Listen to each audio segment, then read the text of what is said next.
and I just faded out the music, and then the next track started, and it was full volume. Anyway, yes, let me turn on my voice, which you can already hear, but also from Henne. Okay, here we go. Hello everyone, and welcome to our Alabaster Dawn Gamedev stream. Or, hello every cabbage, which is something we now say as well. Hello every cabbage. A good dawn to you. Good dawn. It dawned on us. It's Alabaster Dawn Gamedev time. Yes, hello, and I'm Felix, aka Luxen. I will do the game development, and with me in the voice chat today is Henne, aka Geflügel, as usual. Am I? Yes. Are you? I'm here. Or is it an I am. Are you It's a no. generated Henne bot? I don't know. Felix, just imagine you could have a Henne next to you all the time by having an AI. I mean, being the CEO, I should push for this change, because apparently that's what all the CEOs do, but hell no. Okay, holy shit. True. Oh my gosh. My personal nightmare. Yeah. Okay, so today we will work on puzzle elements. So puzzle elements means if you want to have 100% the full surprise, obviously you will get some puzzle elements spoiled. I would argue this is not really relevant on puzzle solutions, because the puzzle, the working, like the way puzzle elements work is usually very trivial. The interesting aspect is how it's combined with other elements, which makes it tricky. So, and to be frank, it's not a dramatically cool. It is cool. It's a very cool puzzle element. You will see what I mean. But it's not dramatically different from stuff you have seen in Crosscode, I have to admit. So no radical new ideas to be discovered in this Radical Fish game stream. But yeah, and just as a heads up, so before we start, we got a couple of subscriptions, which I should mention. So first of all, one that happened before the stream started, which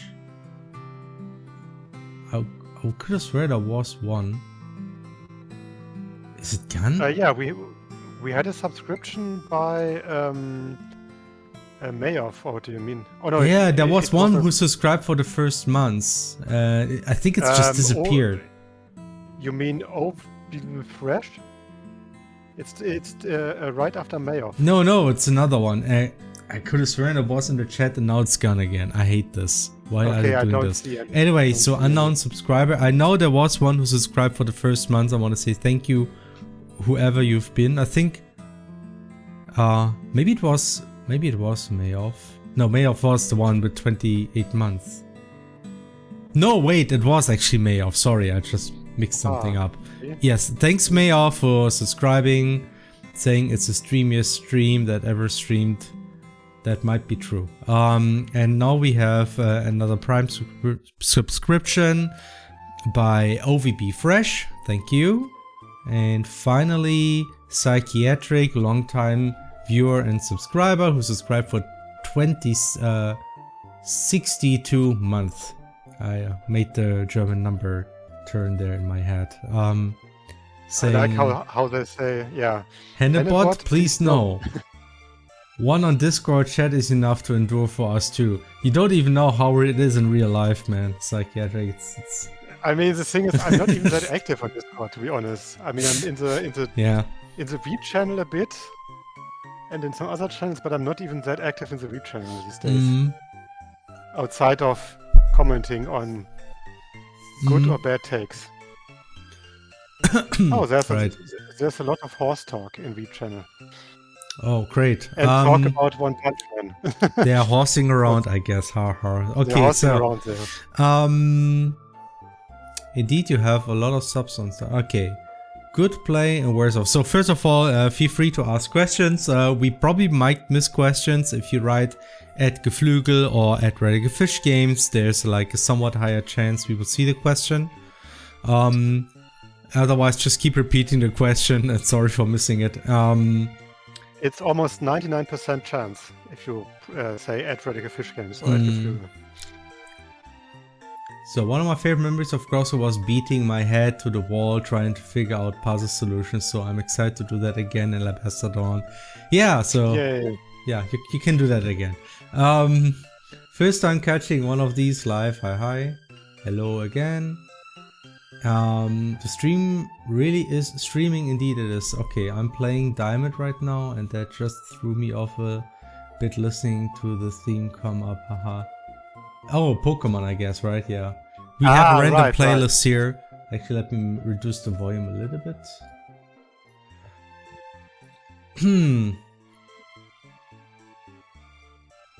I might also play. So, anyway, if you have any questions, just ask in the chat. I will now switch over to desktop mode. And try to get starting on some puzzle element stuff. Rainbow Serpent says, having enjoyed the demo, roughly how much of the game is finished and could you reveal how far along the development you are? Those are like very tricky questions. I have to admit, like content wise, we are really not that as far as I would like to be. Let's just say the game will have around 10 chapters and we have one of them more or less finished. We did do work ahead a little bit on the other chapters that follow, and I expect things to go faster because all the development we have had so far was, you know, part of it was content, but like the majority of it was just getting all the foundations going and running. So yeah, but then again, the playtime of the game is already at around 5 hours and you know, it's not nothing. And we hope to get at least a good part of the second chapter done as well before we release early access. And hopefully things will just go faster from there on out. That's the plan. Anyway, so here's like a puzzle element. This might look somewhat familiar if you know crosscode. And I swear it's not exactly the same, because the difference is this one will not bounce, because we do not do bouncing in this game, at least not for now. But yeah, you can freeze certain things with it. This is still very work in progress, so animation wise a lot of the things here will still be polished. So just a heads up here. Yes. Anyway, so this also has like the radical, like the very original idea of, you know, doing this and then you can jump on water. Yes, if you could jump on like with precision. Anyway, so that's something you can do with this puzzle element, but the freezing is something I want to work on. It's right now I want to have like a larger patch, but the problem of having a larger patch is that it needs to be somewhat more flexible. I think the visual of the ice patch is very cute. Yeah. I wonder who did that. I don't know. Someone who's very kawaii and handsome, I think. Anyway, so I will actually start by just sketching some PixArt stuff, and then we go see how far we go from there. Yeah, good question. Is the freeze permanent? It's not exactly. In Crosscode, you know, you had like a surprisingly similar mechanic with the ice discs freezing the coal, and there was always a time limit, and once the coal disappeared, the ball would reappear. Something we did here is that as soon as you shoot the ball, it will disappear.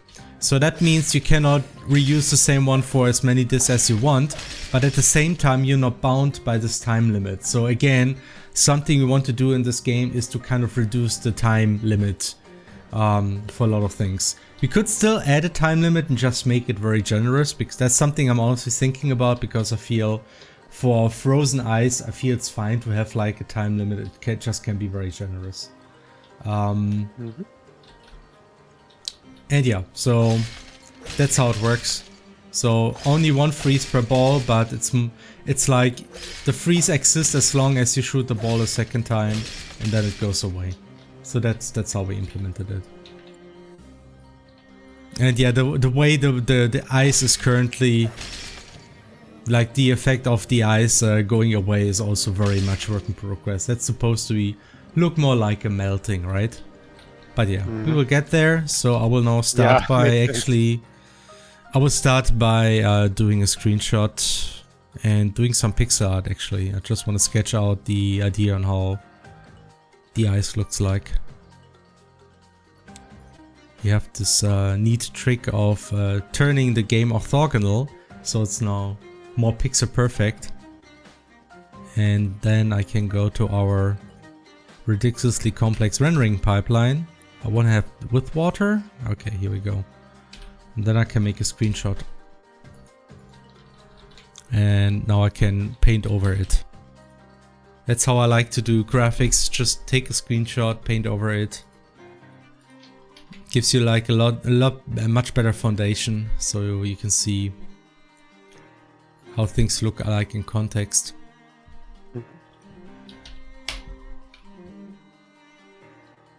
Makes sense, yeah.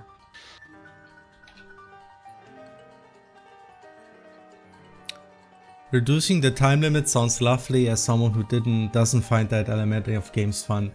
Yeah, I mean that has been a fairly common criticism of crosscode.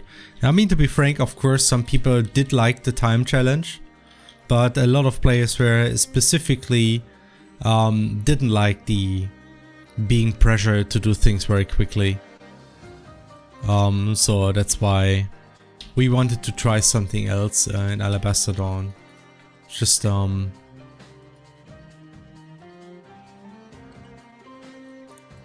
okay.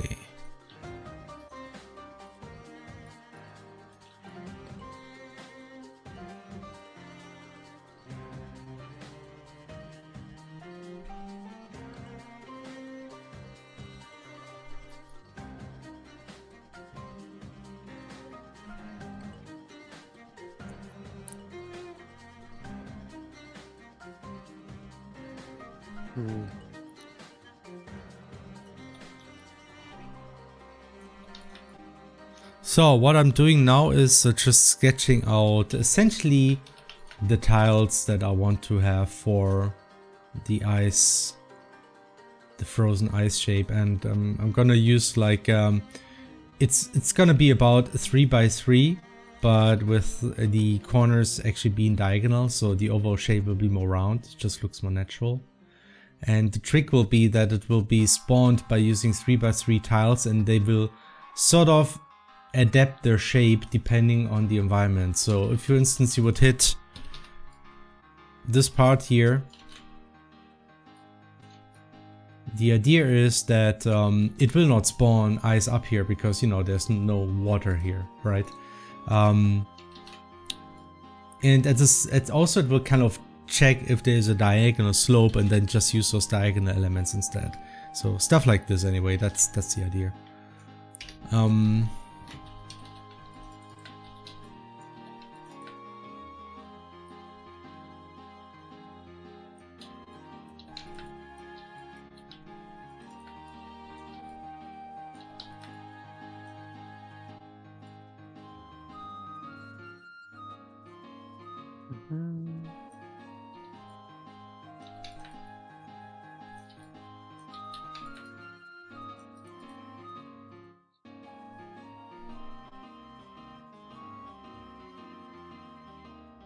I mean, I presume there would be like a difficult slider again for speed up or slow down puzzle elements and timers.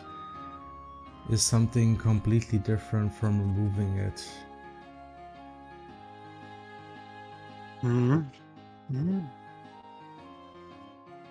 Yeah, there was right. There was like a time limit in slowing down. Oh look, a Deke is here. Hi Deke. The Deke. The Deke. Deke. The Deke 64, because there were a lot of bugs and things that had to be fixed over all those versions. Reducing the time limit is something completely different from removing it. I mean, to some extent, yes, if you do make the time limit very, very generous, it's effectively like removing the time from the challenge, you know. It becomes very similar if you are very generous. Now the problem with crosscode was there was like sometimes an issue of making the time limit very, very generous, because in some instances it would just make the puzzles entirely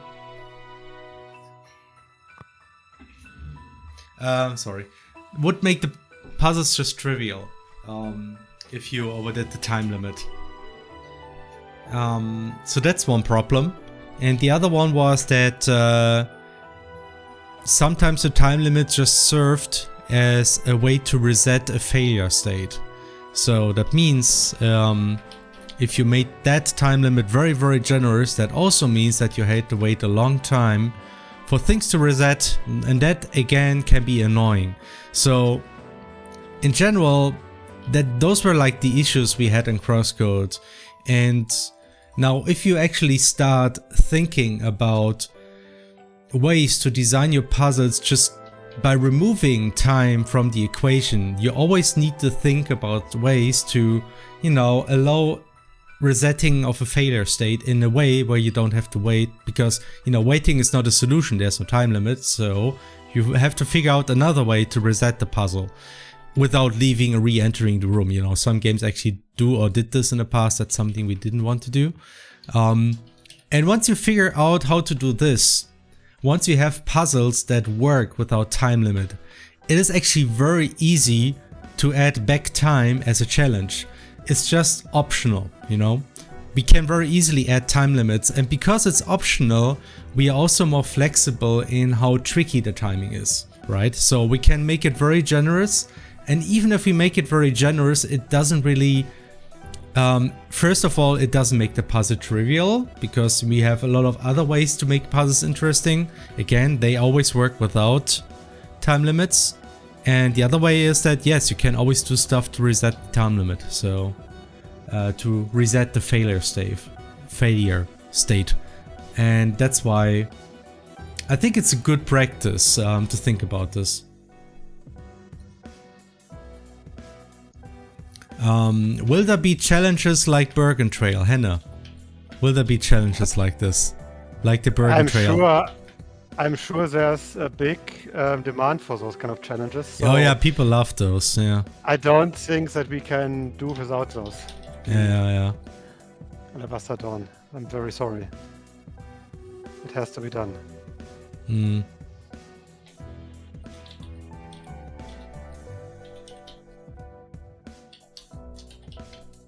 Couldn't there be a button to step on for resetting the puzzle?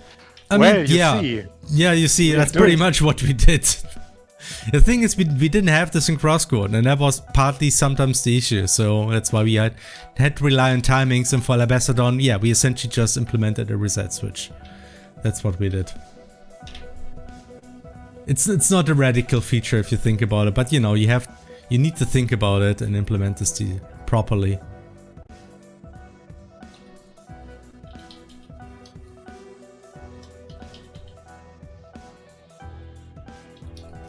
So, this is my masterpiece pixel art frozen ice thing. Okay, what I will do now is do like the very traditional thing of how to make things look frozen. That being? Diagonal lines. Ah yeah, of course, yes. It always works. Thinking, okay.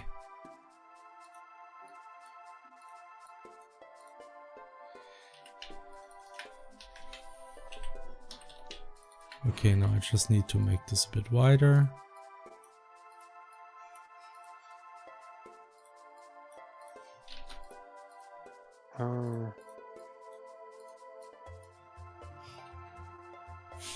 Right.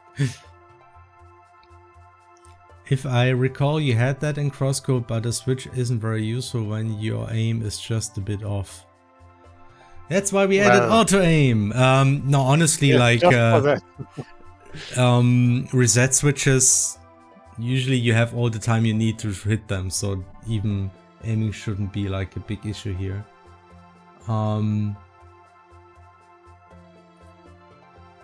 Thank you. Yeah, thank you for the demo. It was really fun. I enjoyed every second of it. Thank you so much. Pixeling the arting of, yes, it's pixel art is it can be tricky, but yeah, this is how you can do it anyway, roughly. Somehow my A sprite is having issues. There's always some glitches here. It's not good. Maybe I need to update something. Kinda sucks, by the way. This machine here it's getting a little bit old. At some point I replaced the graphics card. But it seems like a lot of other aspects of it are getting slow. So I would like to get a new machine, but no, you know, all the hardware is really expensive these days because. But for a good cause, Felix. Yeah, definitely. It's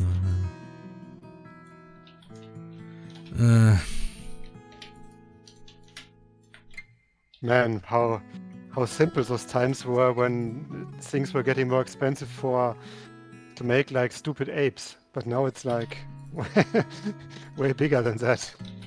Yeah. Now it's like for creating stupid everything. Yeah. Sam Altman needs his GPUs, Felix. Huh? Sam Altman. Yeah, they all need them. It's very important. They just need to make everyone jobless, so it's very important to do that, I guess. Yeah. We live in a very fun timeline.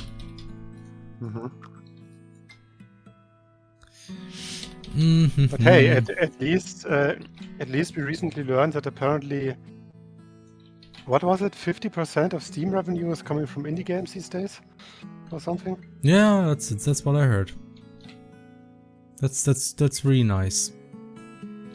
Felix, let us strive to get at least 1% of that. It's just 1%. How much can it be? $10,000? It's just a banana. How expensive could it be? $10 is like. How much can 1% of all Steam revenue be? Come on. It's just 1%. Just do it already. It's a small number. Yeah, you can definitely achieve that.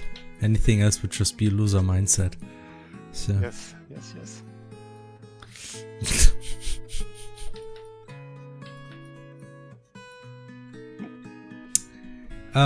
There's simply nothing that can be done. Yeah. Yes.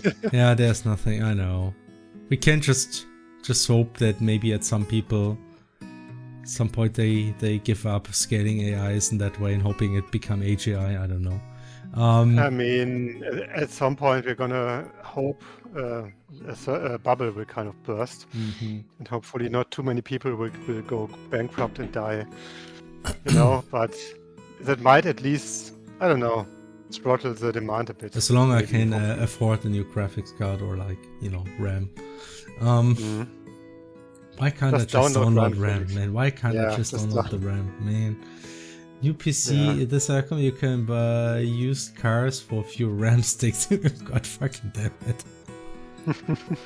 Yeah, I'm thinking about exchanging a few machines. Like we are kind of like in the lucky position at some point before things became so crazy. I actually bought off a few PCs from another developer, and that's actually how I got my hands on a pretty good machine that I use in the office, and still got like another one that I could use for myself because it's you know, it might be better than the one I have here.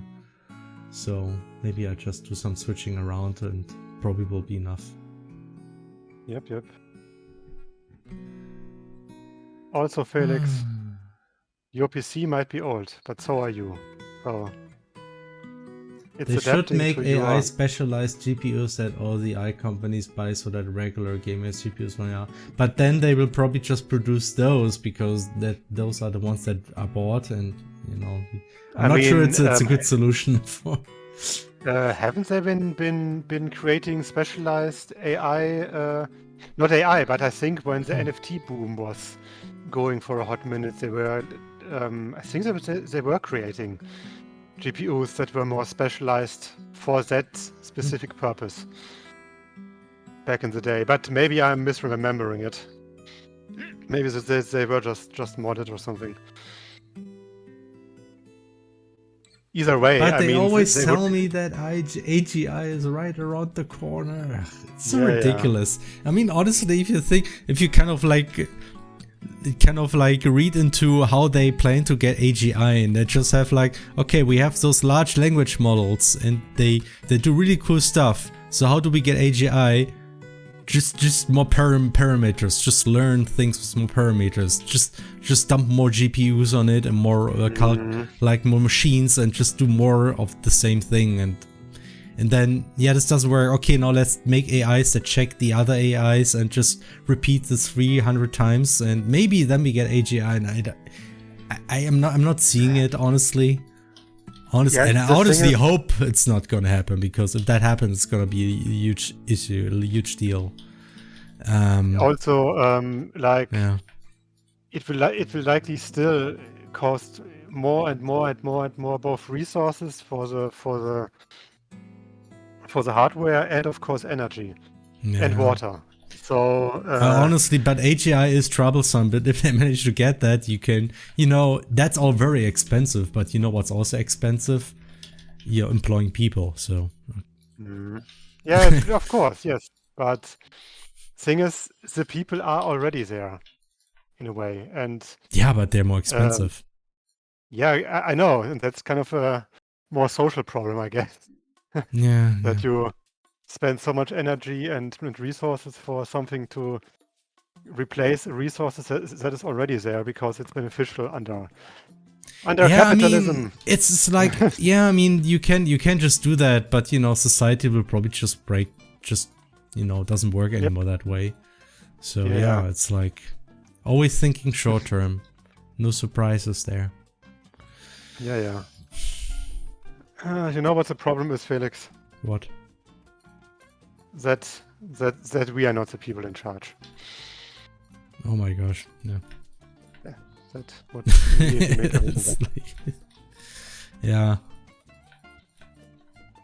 I don't want to be in charge, to be honest. It's bad enough that you have to be in charge of a company, right? I watch too much Wire for that. I don't want to be in charge. Please. Oh yeah. Felix.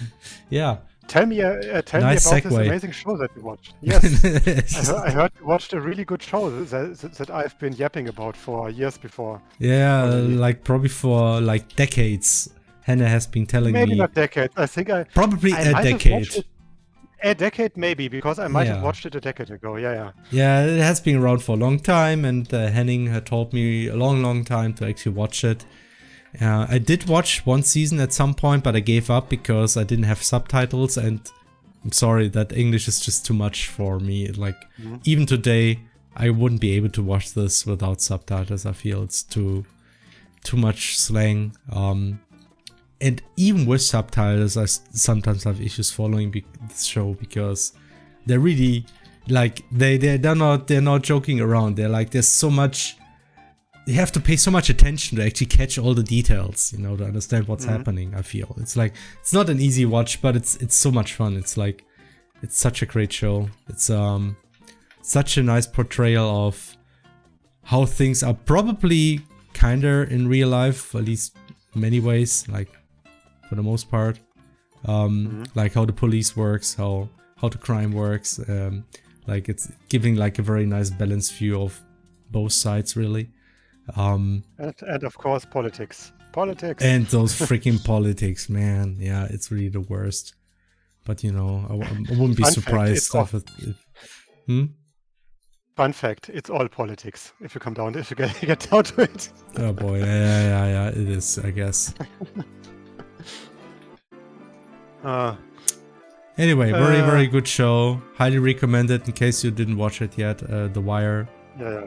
Very, very nice. And I mean, it's a pretty old show. It's like 20 years old at this point.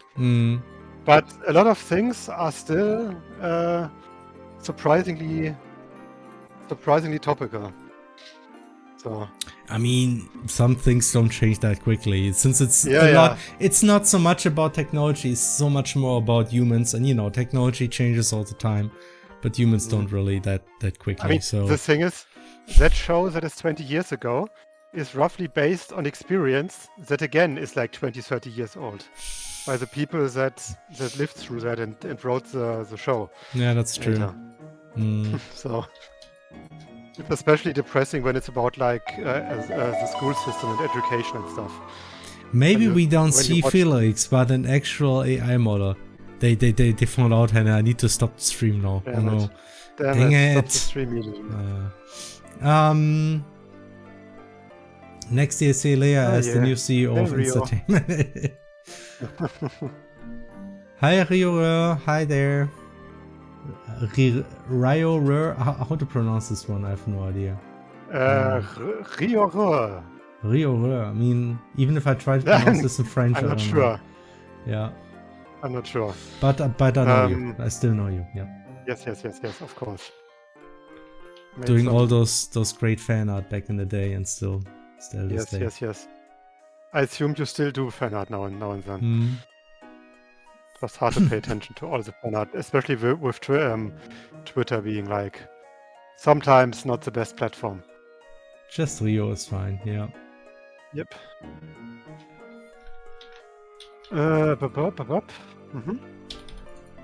Indeed.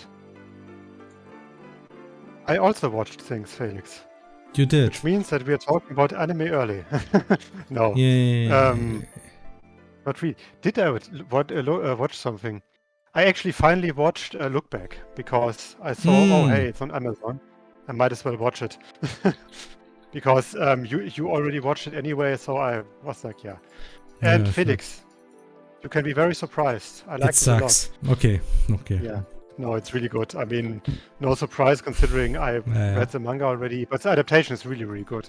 Yeah, it was a good adaptation, for sure. Also, Amazon also has like the Fujimoto one-shot adaptations, which I will also watch. Like the adaptations of the very old one-shots that he did. Really, really curious how they got adapted, because they were obviously a bit more janky considering how young he was when he did them. Indeed. Indeed. Für wahr. And I watched, now I have to say the name correctly. It's not Mighty Number 9, no. That's a game that was supposed to get an animated series, but never did, because the game was bad. Yeah. I watched Mighty 9 without the number, the Critical Role series, the second one. It's very good. Also, not that big a surprise. I mean, Vox Machina was also already pretty good. But Mighty 9 starts way better than Vox Machina because you really... I mean, I assume it's mostly because, first of all, the campaign it's based on was already way better planned when that happened, because it wasn't like the first campaign of their format, and also I don't know, it's also better produced, I think. Just a very, very good fantasy show in my opinion. Yeah. It's Mighty 9 is an animation based on the second campaign. And Vox Machina was of the first campaign, and it's also still running, which is funny. They have like 2 campaign adaptations running at the same time right now. So, yay. We got a subscription by Alt2. It's actually subscribed for 21 months already. Thank you. Thank you. Yes, and that's like something I want to get to, but first... I have another CrossCode fan I've planned to draw. However, my next fan art is going to be Trepang. What's Trepang 2? Trepang 2? It's a game. Okay, I see. Where my Emily lovers at?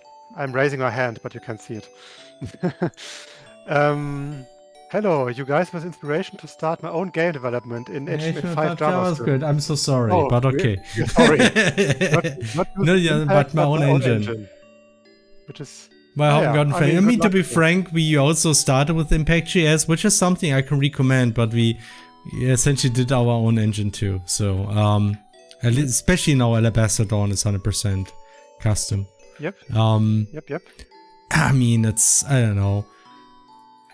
Something I looked into today is that because, we still get a lot of issues with people reporting gamepads not working, specifically on Linux. Windows doesn't seem to be that bad, but Linux very often gamepad issues. So I looked a little bit into it, and turns out at some point Linux managed to create a new API for gamepads. But Chromium doesn't use that one. They're just using the old API, and I'm like, okay, goddamn Chromium. You're like backed by so many companies, used by Microsoft, by Google, whatever. Doesn't have a decent gamepad API only. I mean, okay, Microsoft Linux, yeah, okay, I get it. But still, it's kind of disappointing. Like, there was like this one time when HTML5 really tried to, cater to game developers, tried to make it a viable option for games, but I think along the line they somehow gave up. And I mean, the APIs are there, they won't go away, but some things are just not quite as well maintained, it seems. And it's just, well, that kind of sucks. I think we need, if we are like really getting so much money for whatever reason, maybe we should invest in some people contributing to Chrome to get those things right. Chromium overhead is also ridiculously large. Yeah, I mean, it kinda is. I mean, browsers are that way.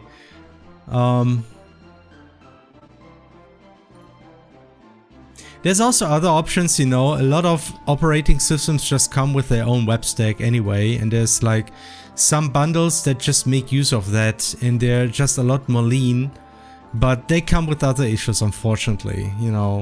Stuff like Steam overlay not working decently with web technologies. For Chrome's, like if you use mv.es or Electron, there's workarounds, but dang, this song is loud. I'll make it music. It's very loud. Yeah.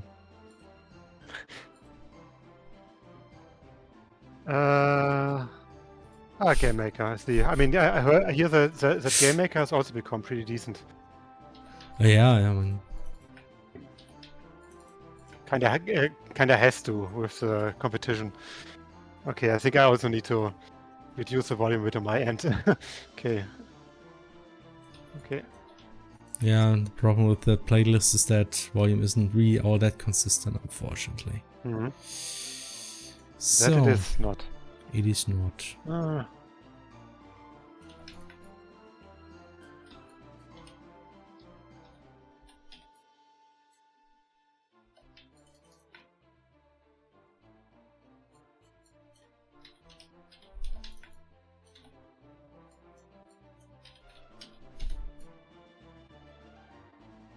Mm-hmm.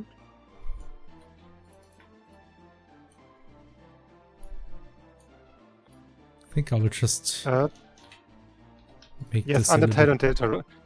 At least Undertale, but I would assume Deltarune as well. I mean, it's a good game for that kind of platform, in terms of what kind of focus it has. In terms of Undertale and Deltarune. There's a lot of stuff you can do as Game Maker, sure. Mm-hmm. Yeah. It really depends on what kind of game you're working on. Yep. So let me check if I missed any questions. Not that much. I think those questions, those recent ones are... Oh yeah, if I ever have to get a new PC, I'll probably invest in a Steam Cube. If it's as good as it's been revealed for it. I mean, the Steam machine is kind of interesting. I actually might consider getting one as well. Not just for, because we do have a TV and sometimes I want to play Steam games on it, and, it's made for that use case, so...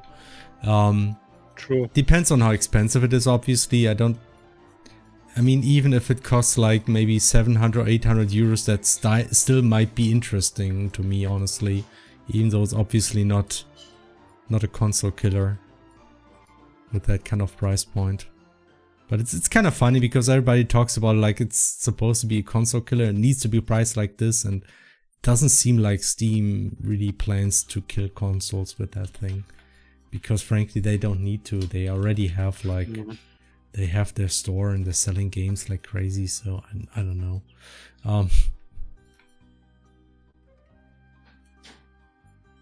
Yep. Do you add some ice defects like cracks? I mean, I would assume that, yeah. I mean, yeah, I was actually considering doing this a bit more. I mean, I'm not that happy with that so far. And you know, I probably will not. I will probably go over this, or maybe Thomas will go over this and make this look prettier. And yeah, like we will probably iterate a bit over this to make this look nicer. For now, it's not supposed to be the perfect graphic. I probably should stop and just try implementing something instead. Because it's mostly about getting it implemented, like splitting this up into 9 parts, spawning those separately and see how good that works. Actually, I just had an idea.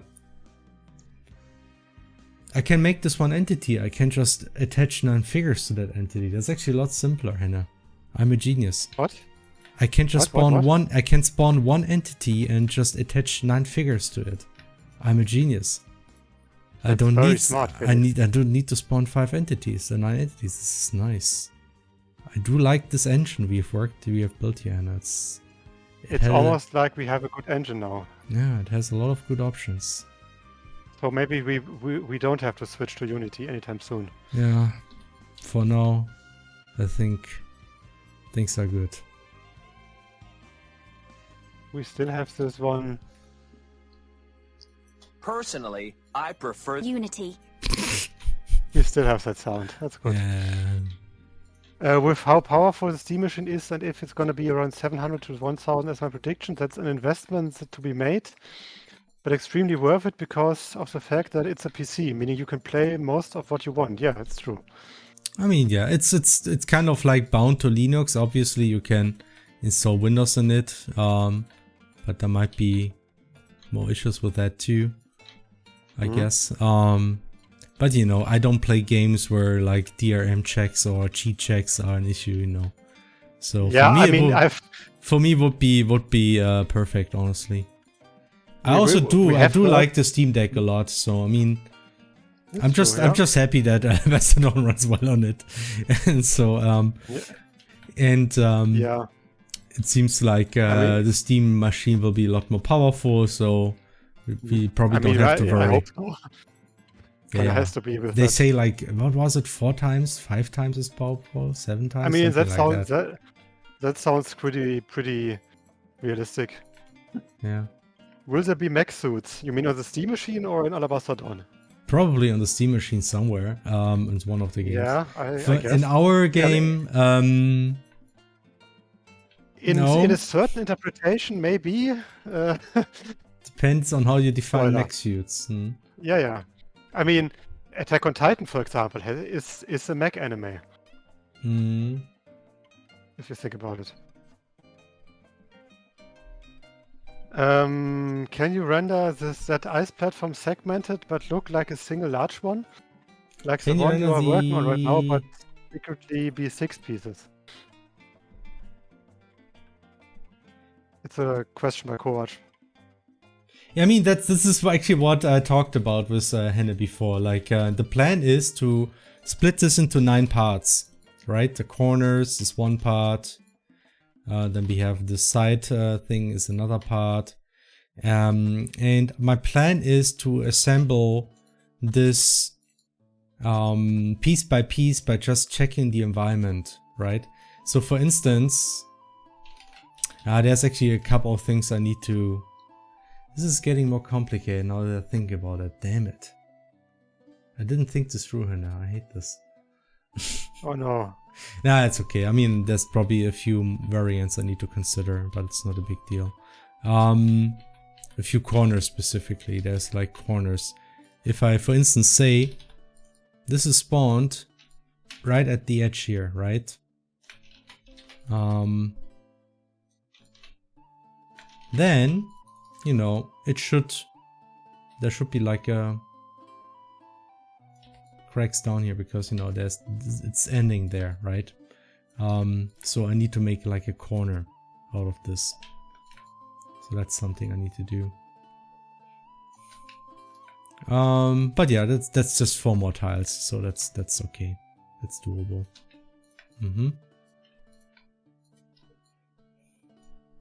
But yeah, so the idea is that we actually assemble the ice platform out of those things.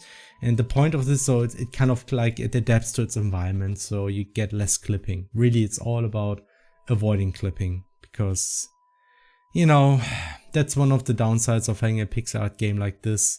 If you have things clipped, it actually breaks the pixel art look because they clip in a very sharp manner.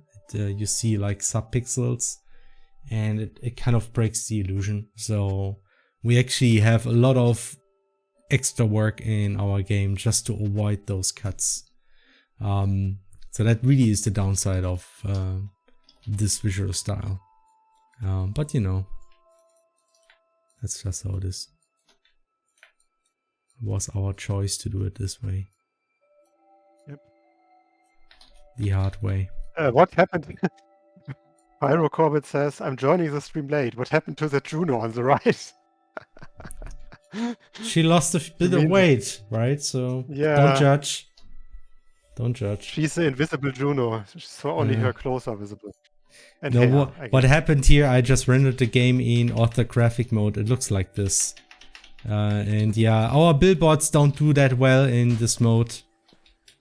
So that's what you get. Yeah. Yep. It's just how it is.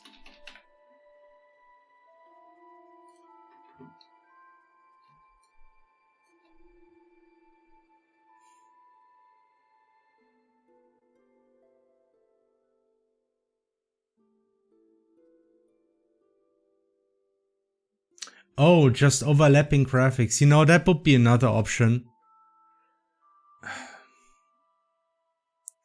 Yeah, the thing is, I was thinking about this too. This would make things a lot easier, honestly.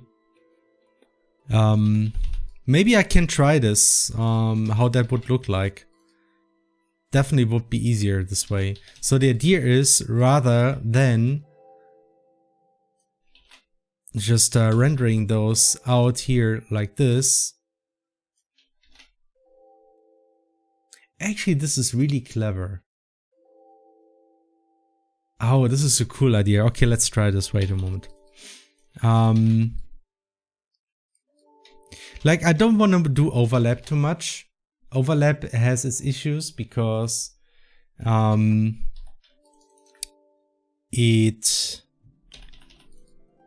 because of alpha, honestly, you do see those are supposed to be transparent graphics. If they are overlapping, you do see that.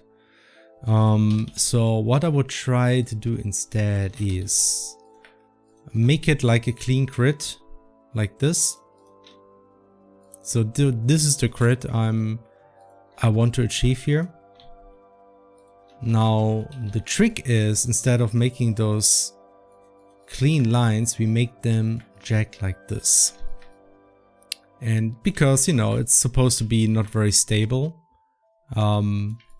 we can do this. We just have to make sure that those lines are actually always connect at the sides like this. And now the trick here is to actually use the same lines like this. It's a bit like a puzzle.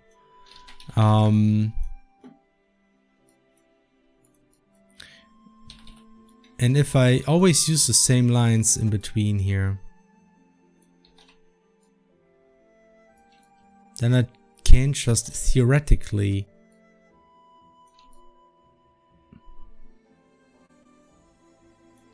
check. So now this piece should essentially always be the same.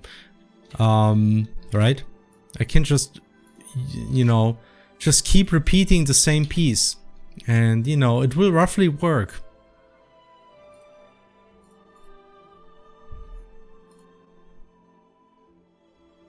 So essentially we just have this full piece, then I need the 3 diagonal pieces. Those are a little bit different.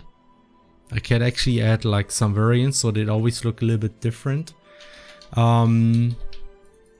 I could also do a little bit of cheating. I will make this like a little bit different and like have a little bit of overlap at the edges. Those probably will not look too bad. Can also add like a few holes in the middle so it does, you know, look a little bit like this.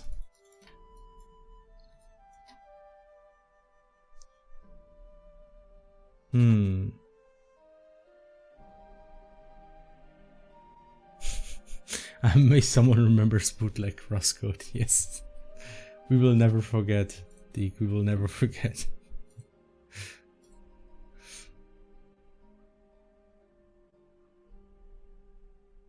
Juno doing her best Rayman impression. The bootleg crosscode, wasn't it called like Leia and the Secret Forest or something? But in Chinese? Had like some weird name.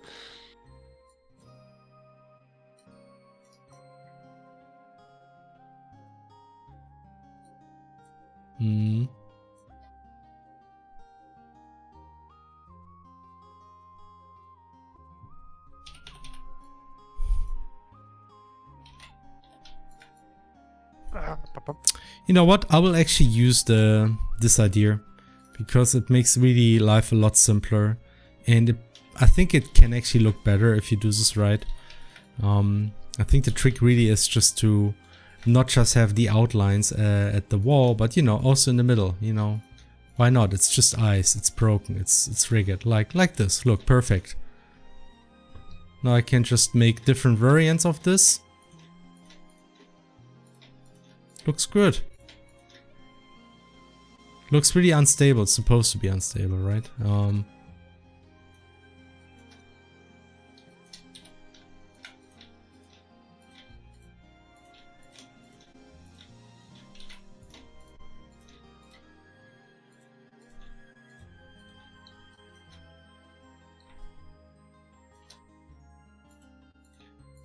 Yeah, I like this.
Will there be environmental factors like the ice floor at the penguin boss in Crosscode? I mean, you will probably slip on ice, but I'm not sure how much you will slip on those ice platforms. Probably, I mean, you should, it would be consistent, but yeah, we have to see.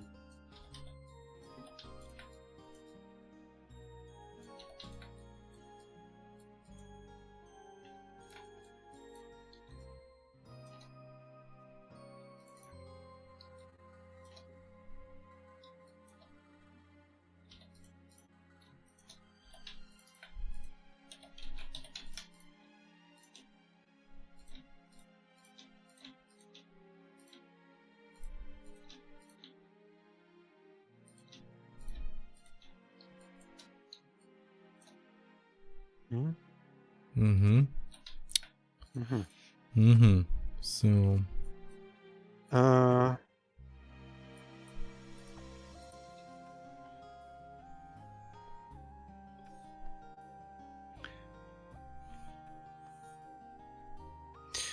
Speaking of crosscode, I take it the web demo isn't in the cards to be fixed. Is it broken? I assume there's, I don't know.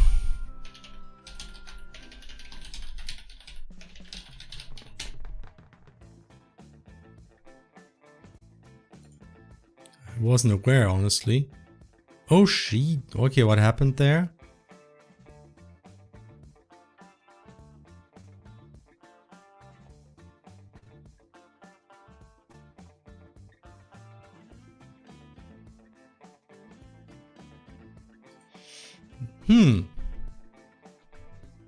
That is interesting. Let me just have a look.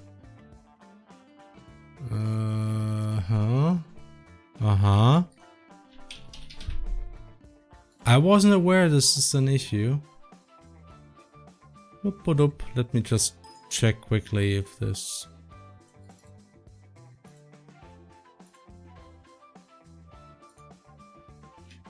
It's yeah, okay. Just chill.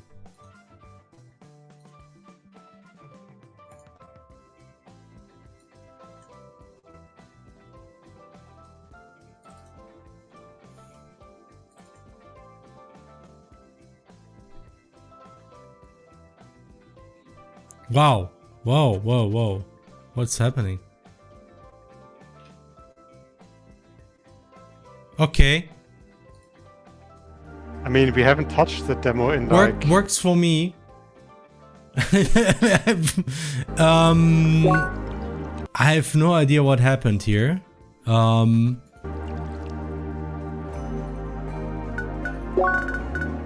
I guess it might be just web or our shenanigans with our server. Oh.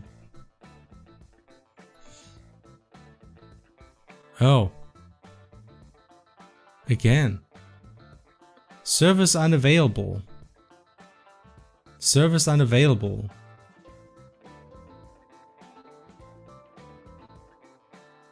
Maybe too many people are accessing our demo version for some reason.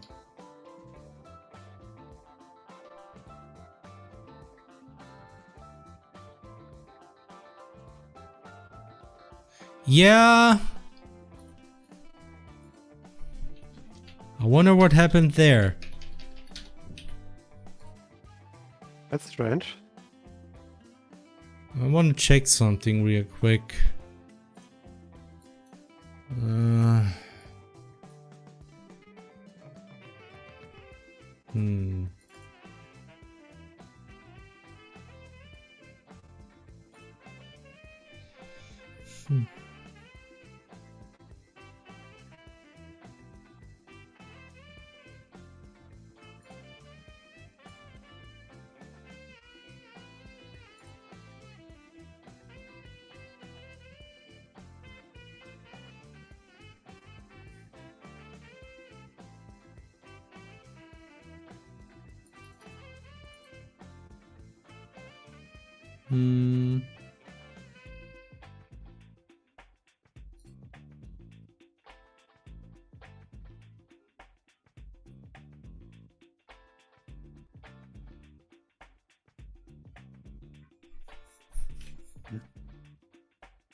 Nice. I can actually see how much data we transferred in certain month. When we announced Alabaster Dawn, we actually had a traffic on our server of 1.4 terabytes. Usually we are around like 300 gigabytes, so you could see people went to our server. Like when we released the demo. Not sure when we announced the game, when was this? That was around 2024. No, it wasn't too much there when we announced the game.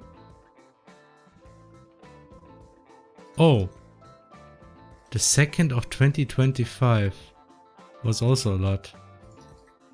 Oh, I think this always happens whenever we do like a Steam post and relink our images from our server in the Steam post. Then we get a lot of traffic. Yes. That makes sense. Yes. No, I mean, I don't see anything. It's weird and probably need to ask our web space provider, why do we have these issues? Like theoretically, I don't see an issue here. I think it's really just a server being troublesome, claiming like certain things don't work, even though they should work. Yeah, server's temporary unavailable. It's like, you know, I don't know. Copy link address. I mean, here it is. It's just, yeah. Maybe they have some restrictions on the game because people played it a bit too much. So that's weird. Anyway. Yeah. Hi, Vampire Lavender. I hope you have fun playing Silksong. Okay.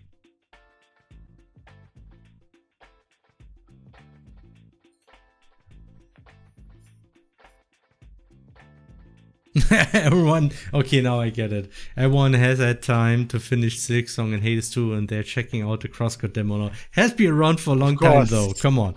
Of course. Maybe the Alabaster Dawn demo, but those fortunately is not sent through our server. Project Terabyte.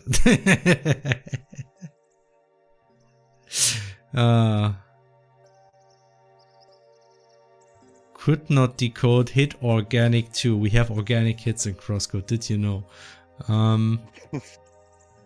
Yeah, it's probably the same reason. Corruption. It's likely it's the server responding with some bullshit.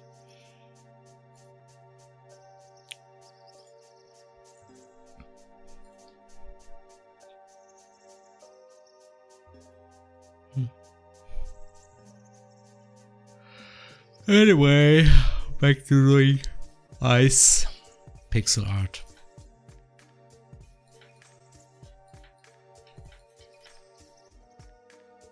We got a subscription by iRobin for 85 months. What? Thanks, iRobin. I remember that name, yeah.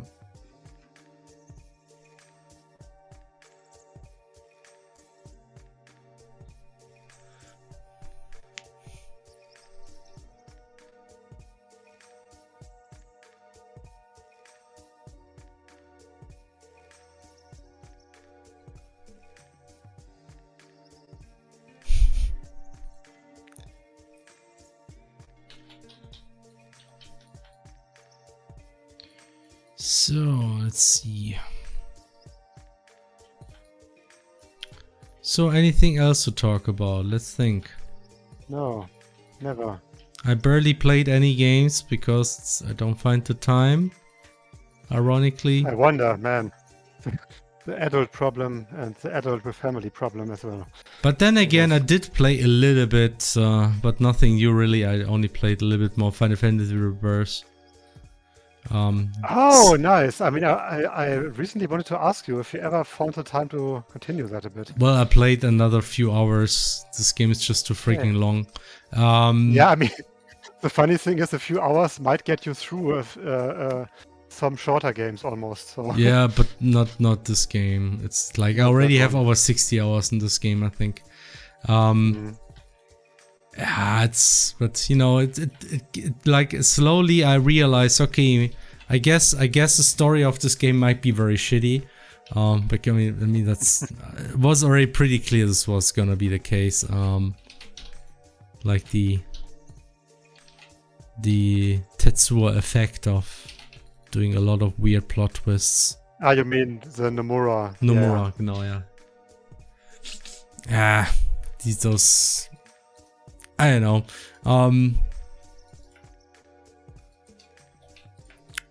I mean, I mostly still enjoy it, mostly because at least the overall writing isn't horrible. Like it's not bad like FF13 was bad for me, because in FF13 like every second when characters talk was horrible in my opinion, and Square Enix at least got better than that in my opinion. But still. Maybe I should play something else, like, I don't know, Clair Obscur. That seems to be like a very good game. You're almost there, Felix. You're almost... Now I'm like... it's like an age-old tradition that I don't finish Final Fantasies. Because I didn't finish most Final Fantasies. I only started finishing them since... I mean, the only Final Fantasies I finished since just remake I did finish. I did finish 5e16. Right, you told me. And that's about it, really. I think I almost finished 5e Tactics, but I think it was only almost because for some reason I didn't manage the last boss. It was really dumb. But I have the same problem, like that I barely ever finished like a Final Fantasy. I never finished a mainline game, I think. I always like lost interest at some point. And I don't know if I ever finished like a proper spin-off. Obviously, if you count like the Mana games as Final Fantasy spin-offs, yes, I finished those. But I might have finished Tactics Advanced, actually. But I'm not sure. But it's really funny, considering how many weird, let's be real, garbage RPGs I finished it. Considering I finished like Star Ocean 4, I finished Eternal Sonata. Gosh, yeah, god damn it. Worth it. But I mean, those games, even though they weren't really good in many ways, they kind of managed to keep you kind of invested to a certain degree and pull you through enough so you would finish them. At least in my case. So, I don't know. I mean, it's highly subjective. Yeah, of course. But I mean, if I think about it, I really liked Final Fantasy V and VI, of course. But even those I kind of aborted at some point. Because as far as I remember, they always had like some moment where I was like, okay, no idea where to go now. And then I lost interest for long enough to never pick them up again. Yeah. I mean, honestly, in my opinion, I realized back when I was younger, I just didn't finish games that much. I was just didn't have enough patience for a lot of things. And as I got older, I was getting better at finishing games. And yeah, I think that's part of the reason why I now managed to actually finish games. Like, I can actually play things at start. I mean, I did play through... I did finish The Witcher 3 entirely. I mean, not 100%, but the main story and also the DLCs. I did finish Horizon Forbidden West and also Zero Dawn, like the first one. I mean, that's something. But you never finished. Yeah. You never finished Xenoblade 2 and 3. No, I did finish Xenoblade 1. That was great. Xenoblade 2, but I just lost interest. 3, I didn't play that much. I lost interest mostly because of the gameplay, which, you know, it's to me it's a bit of a surprise, but I really started not liking Xenoblade's gameplay for some reason. I was a huge fan of the first, but somehow the way things developed in later games, it just wasn't for me. Yeah, I understand, because it's weird. It feels like Xenoblade 1 was, and even Xenoblade X, I think, to a degree, was more straightforward in how you would execute those combos and how you would like find the synergies and all that stuff. And in Xenoblade 2, I mean, I didn't play 3 yet. I have only know from reputation. But Xenoblade 2 is just a clusterfuck. It just feels like you are always just hogging the cooldowns and throwing out your attacks, and then it's not really all that interesting what you're doing in that game and in combat. Yeah, I mean, my personal problem is just that whenever I played Xenoblade 2 and also Xenoblade 3, is that I just don't pay attention to whatever the enemy is doing.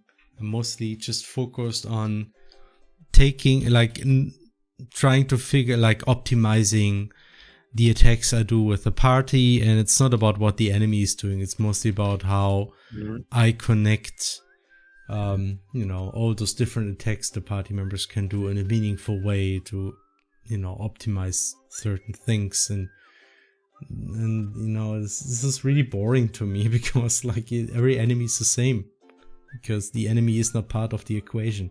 It's just doesn't matter what you're fighting.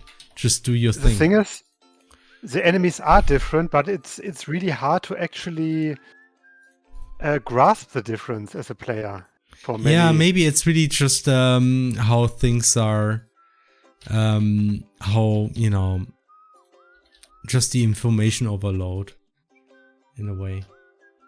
And the lack of transparency in some aspects. Wait, Xenoblade Chronicles 2 is 8 years old. Oh my gosh, yeah, that might be. I'm getting old. How many abilities will be equipable compared to crosscode? You mean as in, like, combat arts? Somewhat less, a bit less maybe. However, so, yeah. You have, like, the whole combo system with, like, your melee combos and ranged combos and all that. So those will have a greater focus. So the which means that you actually have way more fighting variety during combat compared to crosscode. Even though you will have less, like, combat arts in a way. That's less divine. Like in crosscode, you only had, like, your default combo and combat arts. And in Alabaster Dawn, you do have, you know, like, many different combo attacks that you can do with your weapon. In addition, you do have divine arts, and you have less of those. In crosscode, you can have up to 12, like 4 different variants times 3, you know, 3 levels. But not always, because, you know, in neutral you don't have level 3, and for each element some types only have 2 levels. So it's a bit less than 12, but it's up to 12 different. In Alabaster Dawn you only have 3 variants. We do not have dash arts anymore, because the control for melee and dash arts was always a little bit tricky in my opinion in crosscode. So I decided against having those two. There's only melee, there's ranged arts, and then there's guard arts. And you only have 2 levels. So there's less you can have in parallel. But you can have more different moves. Like, there's different. So if it's a question of how many different attacks there will be in total, like where you can pick from, there's likely going to be more. Or at least we are not limited like we are in crosscode. In crosscode we were kind of limited that each option, like each attack has at most 2 options.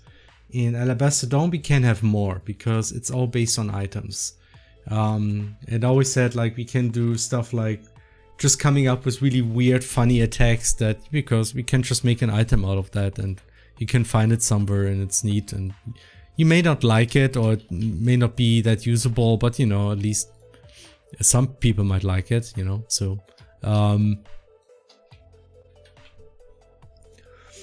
so yeah, potentially there's a lot we can do, a lot, like we could do a lot more variety. It kind of depends on how much time we have to actually do those attacks, but at least the system allows for a lot of variation, I think.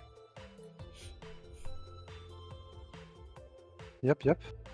Oh man, I can't wait to sink my teeth into Alabaster Dawn's loadout swapping mechanic during combat. That's going to be fun to mess around with and make crazy combos. Reminds me of how Dante plays in DMC. Yeah, maybe. With loadout swaps you can do a lot of stuff, because honestly there is the idea, not just the idea. I mean, that's what we are currently playing. You will also be able to switch your divine arts with your loadout. I would prefer to make this optional. There might be like an extension, so by default you can't do this, but you can kind of get later in the game an extension where you can toggle on this option if you want to. At least I think technically this shouldn't be that tricky. And yeah, so in that case, you have those 6 that you can equip, and you can swap those out when you change your loadout. And yeah, there's like a lot of things you can do then. Like a lot of different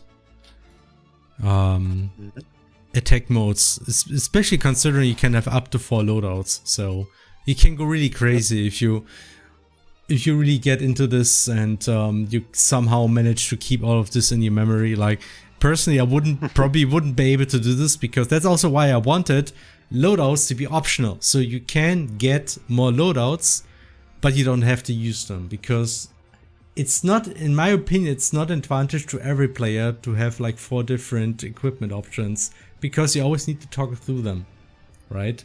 So some people might not like this, so that's why it's an option. So if you want to have this flexibility and you're fine with toggling around more, then you can enable this, but you don't have to. Yep. You could do taunt arts, really weak but stylish. Yeah, we could do that. We could do that, honestly. I mean, that's just the thing. Implementing those, depending on what you do, they're actually not that much work. And I think it's just a fun way to add nice gimmicks in the game, really. Like small bullshit arts that do, like, always saying like one art where Juno just summons a tree and beats up enemy with a tree. I want to do this at some point. It's gonna happen. Just summon tree. It's just called summon tree. Summon bigger tree.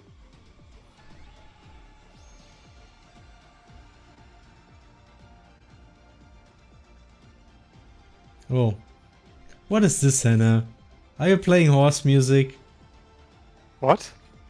Did you play horse music? No. No? What are you talking Hannah's about? horsing around again, jeez. Who ratted me out? No, I just noticed, wait, something about this music is different. Then I had a look and yeah. Here it is. I actually... It's black but you and gotta white. admit, it doesn't sound like horse music. No, I didn't realize it was horse music until I saw the title. Yeah. No, it's actually someone posted that in some Discord recently, and I was like, wait, what? That's Uma Musume music? Okay. that sure sounds like your typical music you would expect from your colorful, cute horse game. Okay, so I need to create a figure now. Yes. So did you play horse music again? Did you play horse music, Hannah? But this time it's horse music from the game, not from the movie. Okay.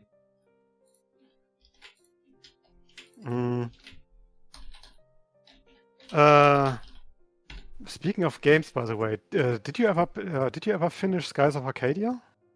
I think I did finish that one. Yeah, I actually played nice. it. Yeah, me too.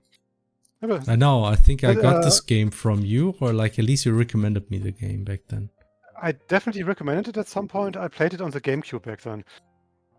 Or rather, I played it on the Dreamcast first because my brother owned one, but then I actually beat it on the GameCube, on the Advanced Edition. Yeah, I still remember how the translation for that one was pretty shitty.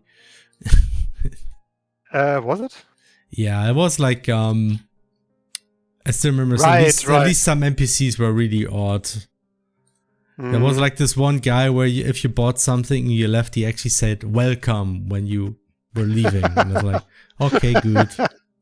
It's maybe from the shopping clerk from the room. Who's like yeah. You're my favorite customer. You're my favorite customer. Bye. Yeah, maybe it was done by the same people who did the Grandia 1 localization back in the day, which was also not great. It was the one that had like Zähler for counter. Yeah. Which of course was not as embarrassing as Fräulein for Miss, what they did in the Grandia 2 re-release. Fräulein.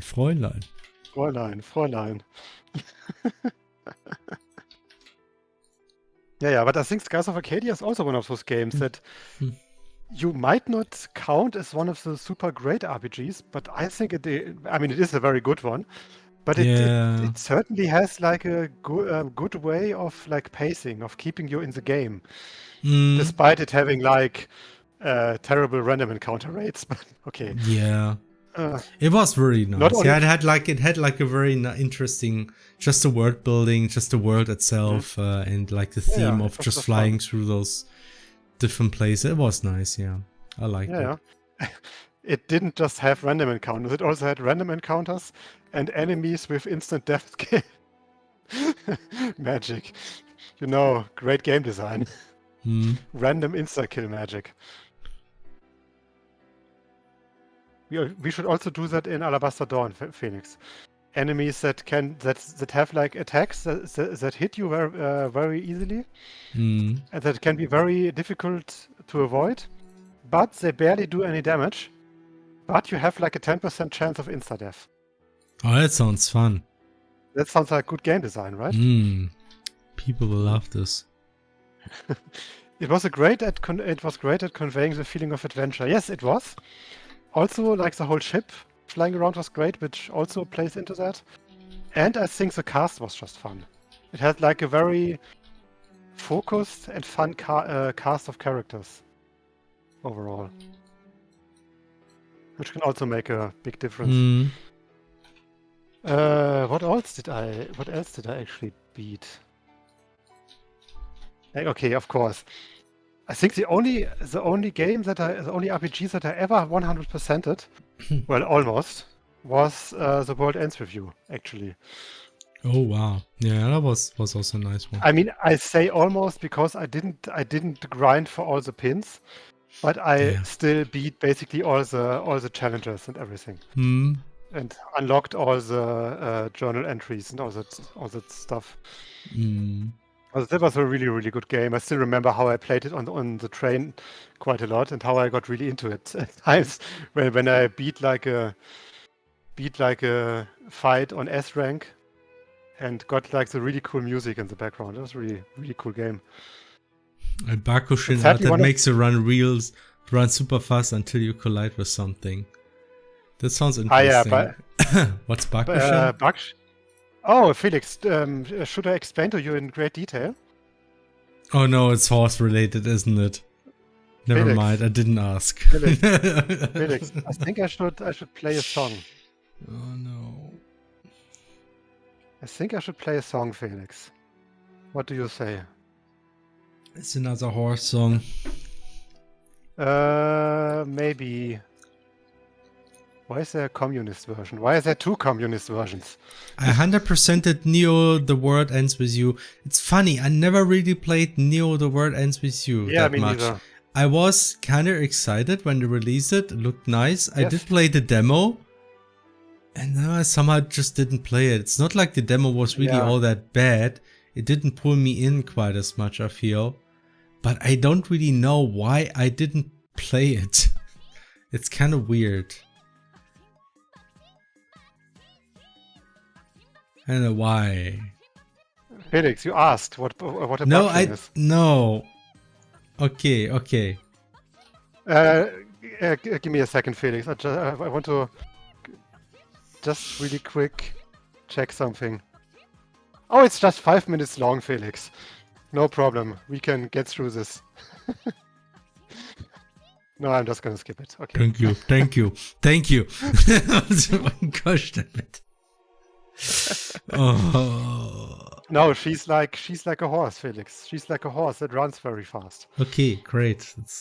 I guess that's what horses do sometimes. But Felix. Yeah. The speed. It's like her thing. She's like a sprint distance specialist. There's here somebody asking questions. Let me answer those. Will there be crafting? Yes. Will there be lots of hidden pathway jump passes like in Crosscode? Yes. Yes. Pretty much, yeah. That's all the questions I saw. Okay, let me check.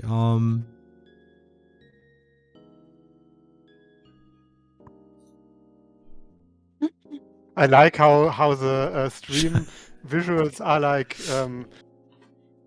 like a few minutes behind always, and I'm just now saw how you checked fretboard for the song. For the song that was playing. I didn't check fretboard. What? No. Oh, you mean like I saw yeah. I did. Yeah, and then your face was very funny, right? Yeah. Yes. Regarding the point answer view, yes, I played the demo. I pretty much liked the demo, but then I never played it because I still had so much stuff in my back burner. So it's like tragic. Will there be a plucky team of misfits, outcasts, who gradually learn the power of friendship?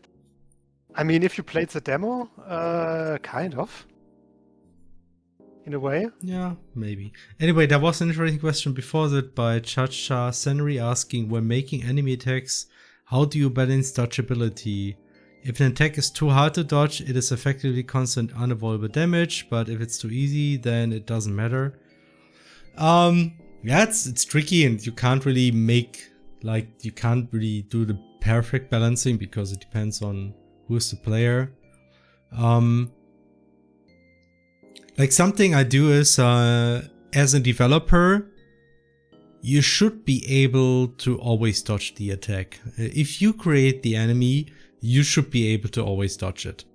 At least almost always. So, because otherwise it's likely too tricky. If you have a dodge system like in our game, there's iframes, so it's actually strictly speaking, no attack is impossible to dodge because you just need to get the frames right. Unless it happens too frequently and you cannot dodge as much before your stamina runs out, so that's one way how it becomes impossible. But there's a lot of other aspects. It's actually funny enough, making an attack dodgeable is not so much about if the enemy aims too precise, because like precise aiming,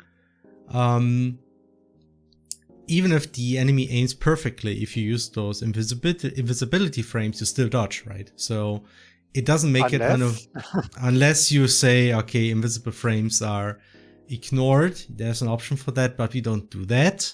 Yeah, for, not really. At least for enemy attacks. There's certain attacks where you want to do this. It's also a lot about telegraphing, right? So a lot of it is actually can show you something about this. I like talking about these kind of things. You may notice. The spider, I think, is still one of my favorite enemies in Alabaster, because I think it just really demonstrates nice about how telegraphing is done in our game. If you look at how it works, so our game has a telegraphing aspect where you do have a charge phase. Then following that, you do have a discharge phase. And then comes the attack. So the charge phase is supposed to be quite long. I usually say at least a second, because the point of the charge phase is to tell the player, okay, an attack is going to hit you from this direction, so they can mentally prepare to get ready. So this shouldn't be too quick, because otherwise the player doesn't have the mental capacity to really react to it in time. The discharge is the thing that just happens shortly before the attack hits.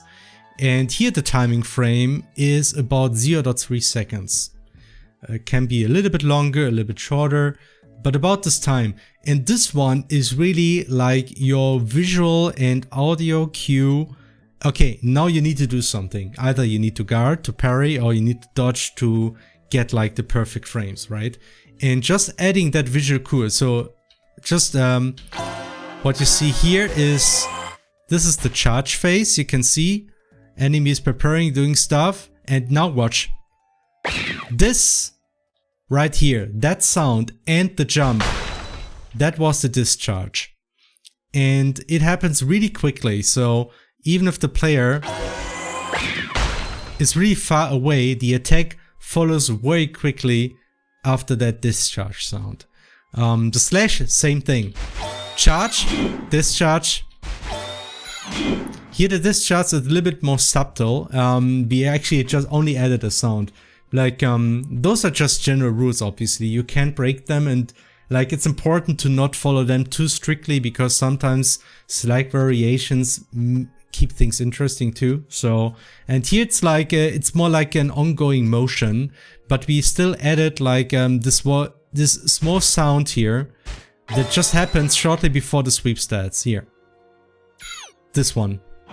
This sound was like the discharge sound, which is like an audio cue. Okay, now you're gonna parry. Slam attack, same thing. Discharge, and now did you hear the sound? That was the discharge sound. And adding those things really makes it a lot easier to react in time. This makes actually dodging easier, even though the timing is exactly the same. But having those visual cues, it's easier to learn, like to react to it. And that is something, we did do this partly in Crosscode, but not entirely. In Alabaster Dawn, ironically in Crosscode we did this better later on, which arguably made some of the later enemies in Crosscode easier compared to the earlier enemies. In Alabaster Dawn, I decided to make this consistently from the beginning. So every enemy has a discharge. Now obviously we can make discharges more subtle or maybe even leave them out later on to make things more tricky. So that's actually now one aspect that we can sort of tweak to balance difficulty, right? So, and but yeah, this is like one of the aspects which I feel is very important to balancing, just the visual cues, right? And otherwise for dodgeability, I have this rule of thumb, at least for now, for like the first enemies. Oh, you didn't see this. Let's go to the hedge bird. Let's take this one for instance. Right, very traditional attack. I think my rule of thumb is that most attacks should be dodgeable by just running. Like this one, right? So at least for like the basic enemies, most attacks you can't just dodge by just running sideways. This makes sure that it's in general just, you know, a little bit more relaxed. For normal enemies you do that. I think even the sweep. There's certain attacks like this one where you can also just run away to avoid them, and that's another way to balance things, for, you know, for smaller enemies. But if you go, for instance, to this guy here, you know, for this one, it's trickier to just run away, I think. So let's test it. By the way, so the Nyx avatar is actually an interesting example because this enemy doesn't actually always have a charge. Like the normal attacks, they don't have a charge phase. And they do have a discharge, if you notice, right? There's like this bling shortly before the sweep happens. That's like the discharge, like the cue for you to react. But you actually don't have a charge for this one. Frankly speaking, charges are specifically important for battles where you have a lot of enemies, because there the charge kind of helps you to make this hint that okay, now this enemy out of 5 enemies is gonna attack, so it kind of helps you to keep an overview.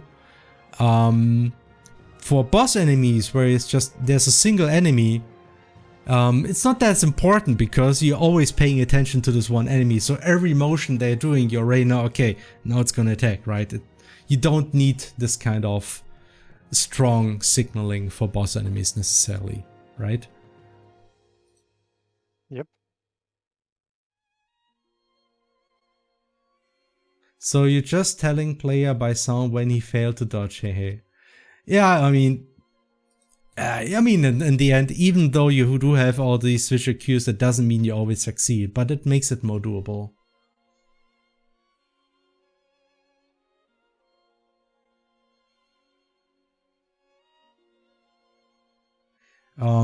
I guess it makes the attacks feel more fair, so that if you miss it, you feel like it's your fault. I mean, yeah, in the end, that's, in my opinion, that's what you should always go for. I mean, obviously, there's no strict rules, and some people might just appreciate the more chaotic nature of having less telegraphing, but I'm actually a fan of making it easy to read the enemy, at least reasonably doable.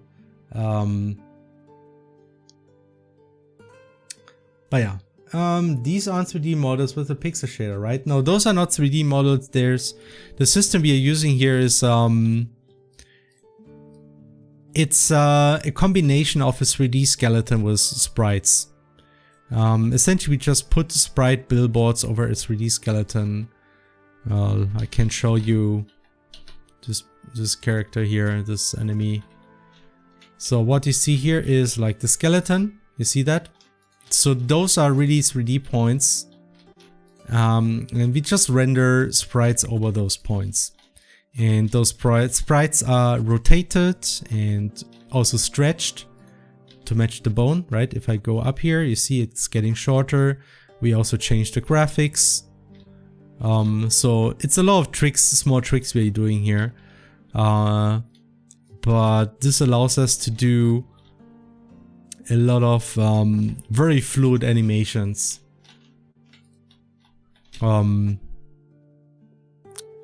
Without having to do a lot of pixel art.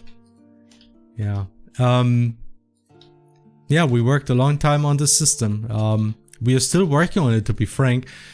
I would love to show you some stuff, but it would include a few spoilers. Though I can show you something. I do have this bone tutorial thing. This works without spoilers. So something I worked on recently is this year.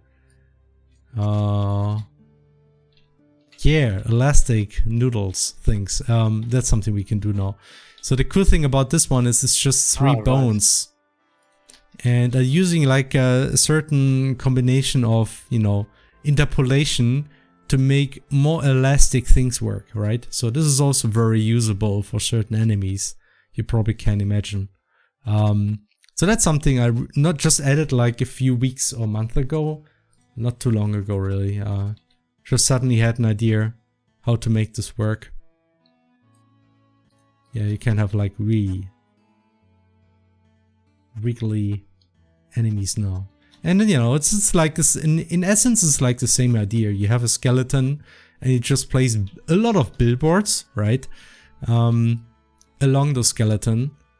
And it kind of looks like pixel art. But in practice, it's kind of, yeah, it's like a mix of 3D and pixel art, I would say.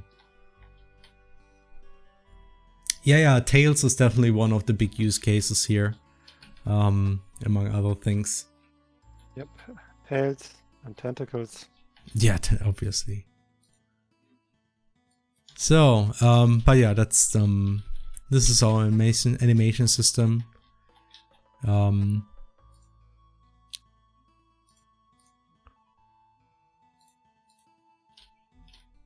And yeah, if you want to see how this works in practice, yeah, you can play the demo of our game, Alabaster Dawn. You can play it on Steam now if you want to. It's you can see how it looks in practice. I think we have. Do we have a command for that? I think we do, like, but I forgot. Is it Steam maybe? Wishlist Alabaster. You can wishlist Alabaster Dawn here. But that's not the demo, right? The demo is in a... No, well, yeah, there's a link to the demo here, right? So yeah. If you want to play the demo, you can do that now. Yep.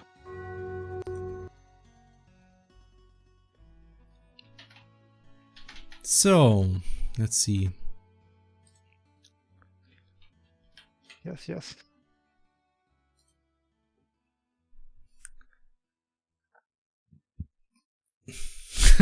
So once Jury restores the village car dealership, it can have a wacky inflatable arm flailing out of front. Yes, that's exactly what I recently watched a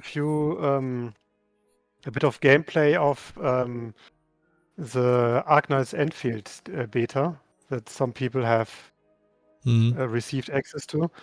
And they also just randomly have those weird inflatable, wacky flailing arm dudes in the environment at sometimes. Nice. And and basically everyone is like, why? Enfield, Noodle. Nick Snug's asking, what's up? Am I looking at the one and only Luxon? Yeah, that's me. Hi. I'm Luxon. Still living, still making games somehow.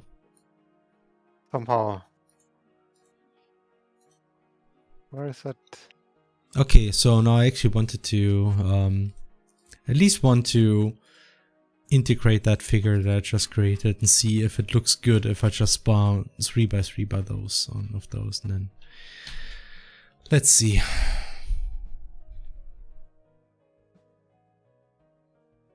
Oh, that's one of the early players. Thank you. Yeah, Feather Boy, I did this back in the day. Indeed. Was long time ago. It was very long, I think. I think most of us were not even born back then. Most of our team. Yeah, that's sure. Felix already did Feather Boy. Because I'm that old. Yes. But then it was, we were Feather born. It's so funny. At some point I saw like that I still had like a text document on my machine writing down like all the ideas, like all the plans I had for the story of the game. And actually, yeah, and I forgot most of it already. It's good that I wrote it down because I just forgot about it. Yeah, that means that you can still work on the... Theoretically, I could make like a sequel, but I'm not sure. Or rather a remake. I mean, some of the ideas I still think is kind of funny. Like some of those ideas are still not that bad, and surprisingly, they go in a similar direction to what we did with Crosscode. Actually, it's funny enough. Yeah. Well, I didn't find the inflatable Enfield man, but I found funny sunglasses joke that they included for some reason. I posted it in the Discord. It's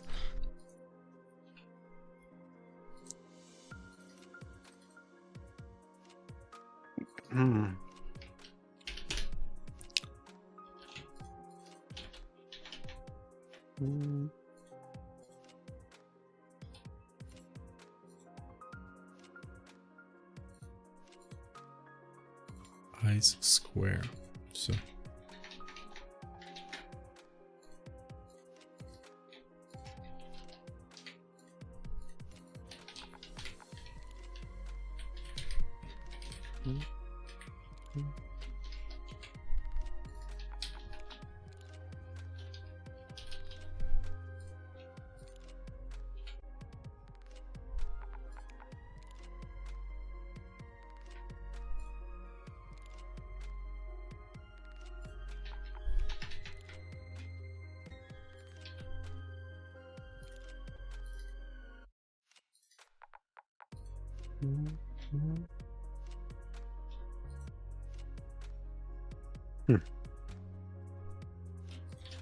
The longest code file I've ever made was 1,257 lines. I was just starting out learning stuff and had no clue about optimization and separation. Realistically, that file could have been around 4 or 5. Yeah, I mean, I think we also have some files that are longer even, but I assume you used that file in very different ways. I was distracted and didn't see the question here. What engine were you guys using again? Did you answer this one? No, and I don't want to because I'm just gonna. Yeah, you can just. But yeah, we have a custom engine based on, HTML5, TypeScript, and WebGL now. Funny enough, a lot of our stuff on our engine is really designed after RPG Maker. We do have a very similar event system, where you can just, do stuff like, a lot of things are different too. Like we try to make things more flexible, like you can move around to a point rather than going up, left, down and stuff like this. Or, turn the face, move forward, what you could do in RPG Maker. But, in essence, it's like a similar approach to how RPG Maker works. It's essentially just RPG Maker on steroids and, for action combat. So the longest code file I've ever made was, it was just starting out, learning stuff and had no clue about optimal separation. Basically a file could have been 4 or 5, but it worked, so I didn't touch it. Now I wonder how long is the physics file? Now again, you mean? Yeah, let's see. I mean, I currently have the combat steps file open, and that's like 2,200 or something. Okay, But physics is 2,442. So yeah, how long is? physics is pretty We insane. also have Player is probably Felix. also pretty bad. Let's see what the player does. Felix. We also Whoa, have, player is 3,000 line of codes, 3,160. Oh, that's a lot. I mean, I also, of course, have our good old proxy projectile file. That's also 2,150 or 40. Yeah, and I mean, But that, you're right, we could split this up, and sometimes we do split things up more than this, but you know, sometimes we also just don't. It's fine. I'm very much used to actually use this one. For instance, on hit. Right, and now there it is. I mean, I'm very much used just using search function when I'm writing code.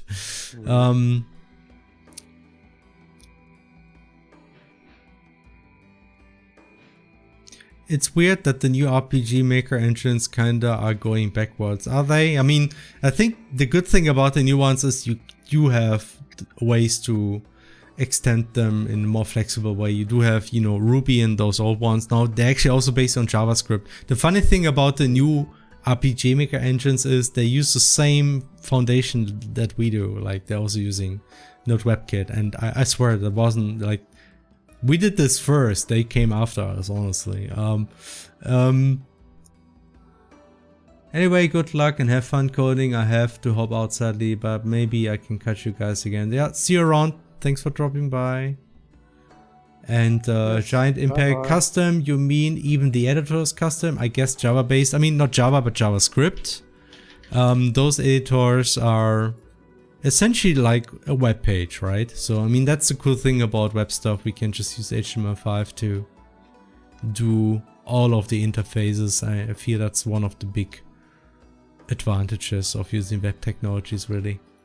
Not just in the game, we have the same in the, not just in the editor, we have the same in the game. I mean, the thing you see here on the side is all just HTML, really. It's all the browser. So here, let me show you our website. Here it is. Wow, yeah. My machine here is really slow these days. Yeah, you see, it's there's a body, there's like a div. We got here the side menu. Here's the game. A lot of stuff here. We're not using any of those fancy libraries though. Like we really, like everything is custom made in our case. Even the freaking editor system. It's yeah. It's all just vanilla JavaScript or TypeScript.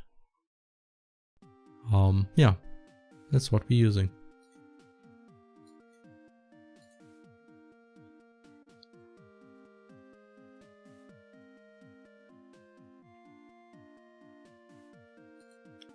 No, we don't use Pixie.js. We actually really just wrote everything on it. We are really stupid. We don't like, it's just vanilla WebGL. And sometimes I regret this a little bit. Oh, you mean RPG Maker? That might be, yeah. Ah. That is, that might be it, yeah.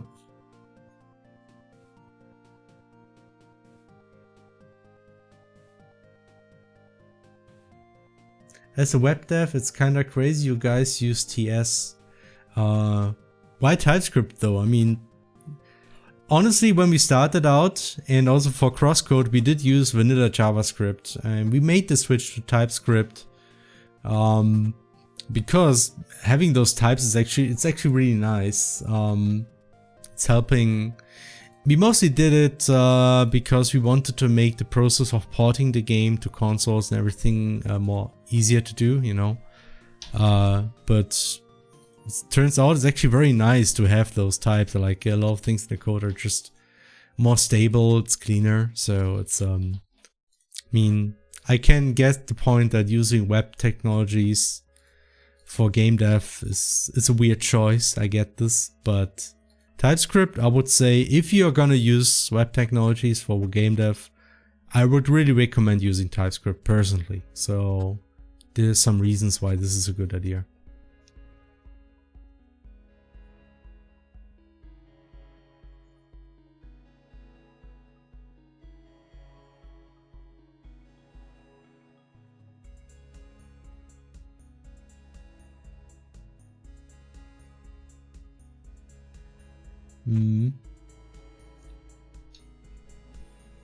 What is Svelte? I don't know this one. What? Svelte. Web development for the rest of us. Ah, Svelte. I mean, honestly, if your goal really is to just create an end product, I mean, by all means, you should always use an engine or whatever tool that works for you. There are some advantages of creating your own stuff, mostly that, you know, you have full control and, you know, no weird license issues, but it comes with a pretty, very, very big workload, and it's just a lot harder to do all of these things on your own. So definitely not something I would recommend, but we are just, you know, a little bit insane in that sense that we have just at least you know 2 people or 3 people in our team who really like doing these kind of things. So, and that's why this ended up being what we did. Okay, let's add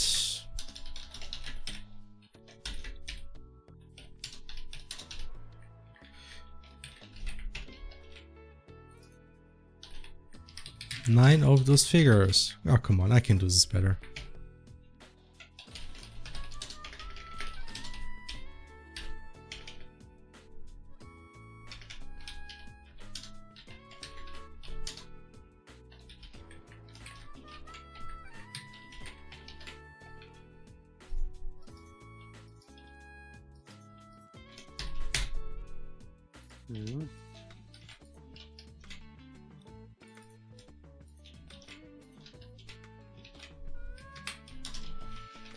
Okay.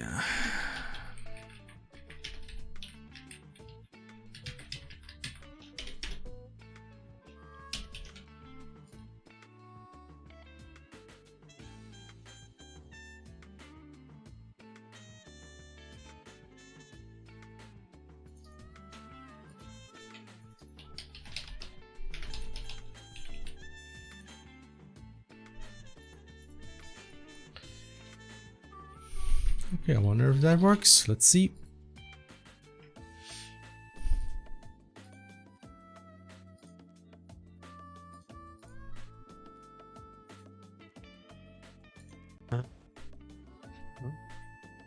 Still there? Yes, I am actually. Okay.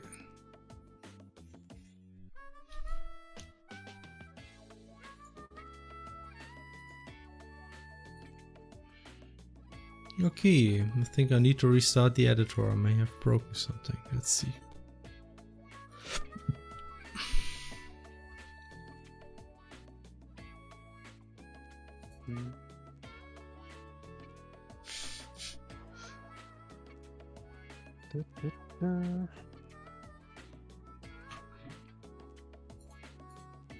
Did you play more house music? What? No, No. I actually didn't. I don't know.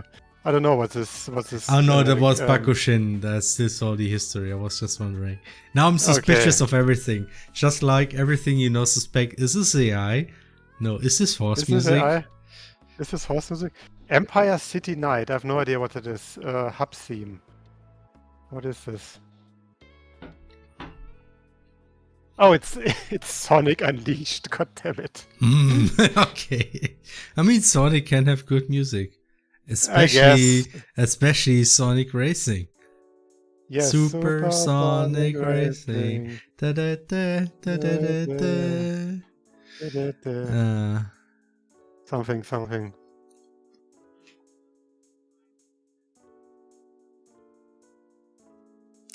So, let's see.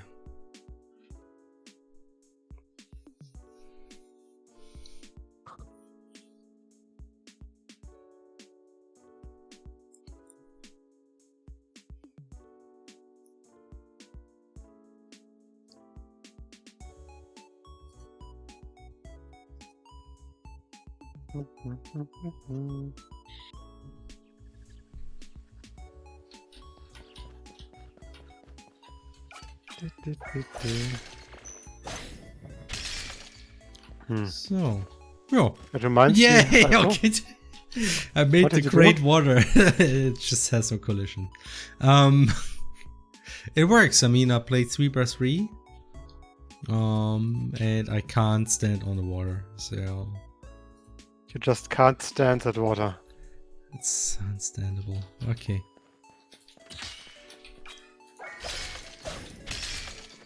Nice. Okay, I have to make this a little bit higher. Higher. Okay, we can remove this.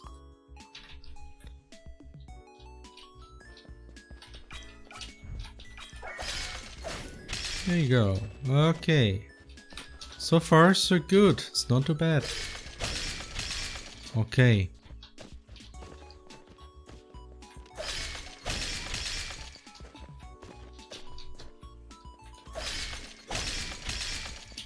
Oh. So far, I'm happy with this. Now I'm gonna do some rounding. I'm gonna say that it's always spawns in the middle of... enough. Nobody asked you, Shulk, please. Nobody asked for your feedback. Okay. Ice platform. Ah, here we go. Okay.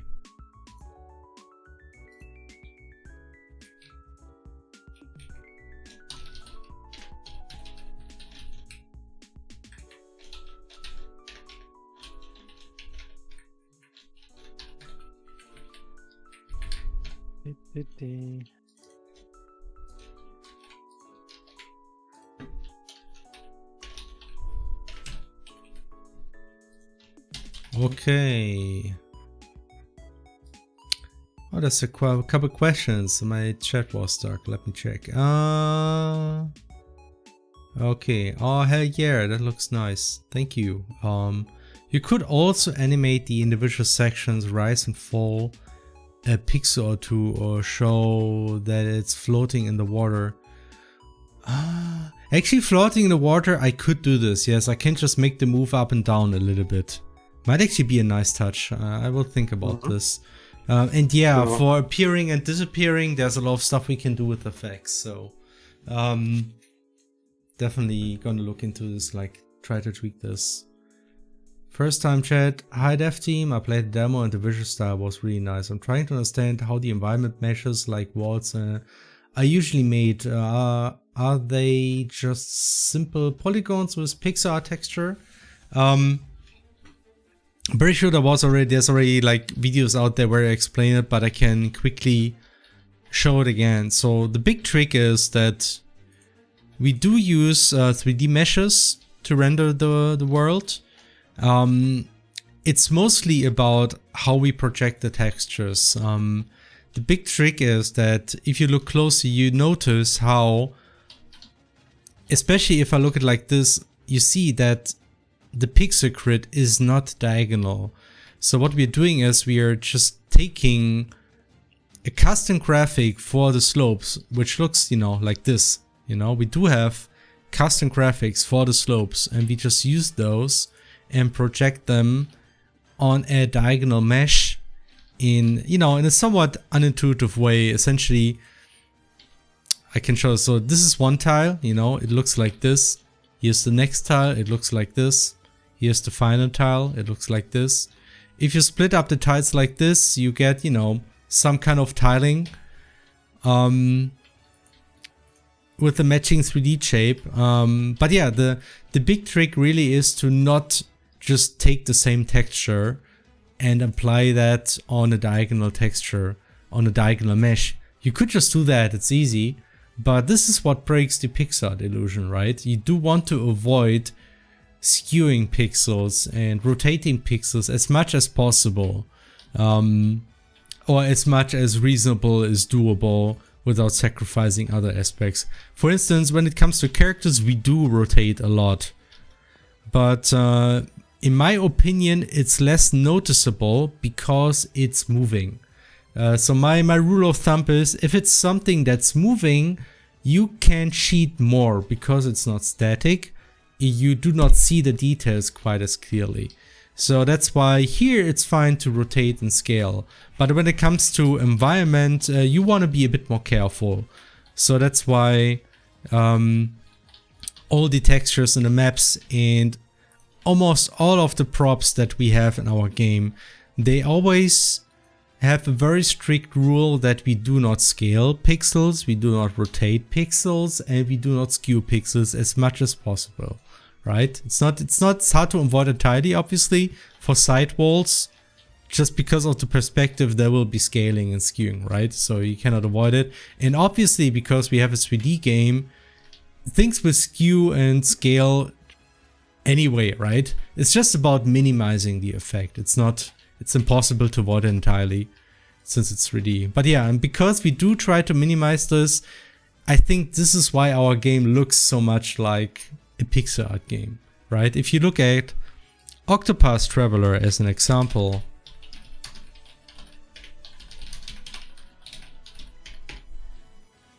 like most HD 2D games, what they do is, I hope this is like a decently sized screenshot.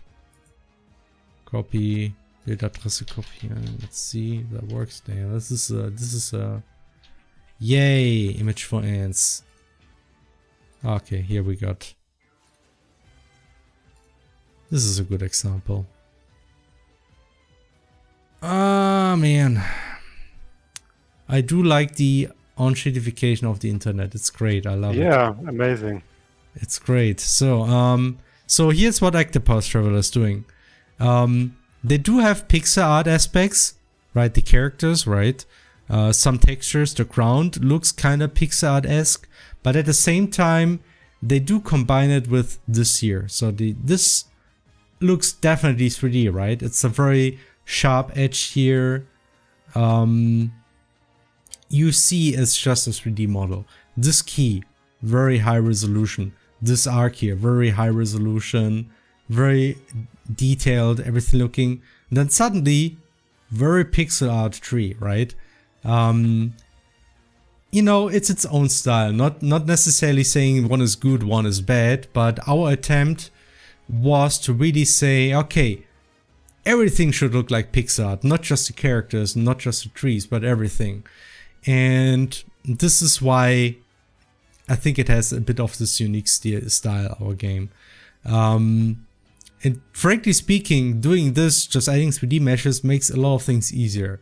So in many ways, we do have a very hard time just trying to make sure everything looks pixel perfect. But you know, that's what we set out to do. And for instance, something you will not see in our game is, you know, houses angled in any way. Because we can't do this, we can't just take a house and angle it. It would just break the pixel look. If we want to angle a house, we have to create a whole new set of graphics. So the pixel grid matches this angle perfectly.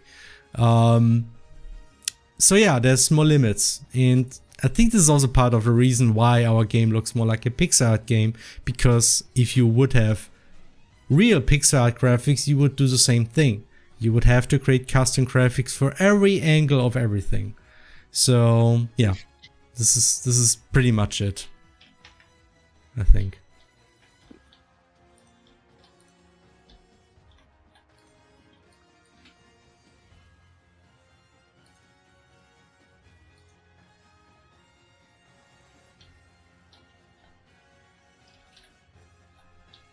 Yeah, I mean, I do like, I have to say, I do like the HD 2D pixel look as well in its own right. Like, I didn't play Octopath Traveler that much. I did play Triangle Strategy. And it has its own, it has like its own appeal, I feel. Like, it still is like a very nice style. I mean, it is pretty popular. They keep creating those games now. So obviously there's a demand for it. But yeah, we just tried to do something else. We just wanted to stay somewhat closer to the pixel art look.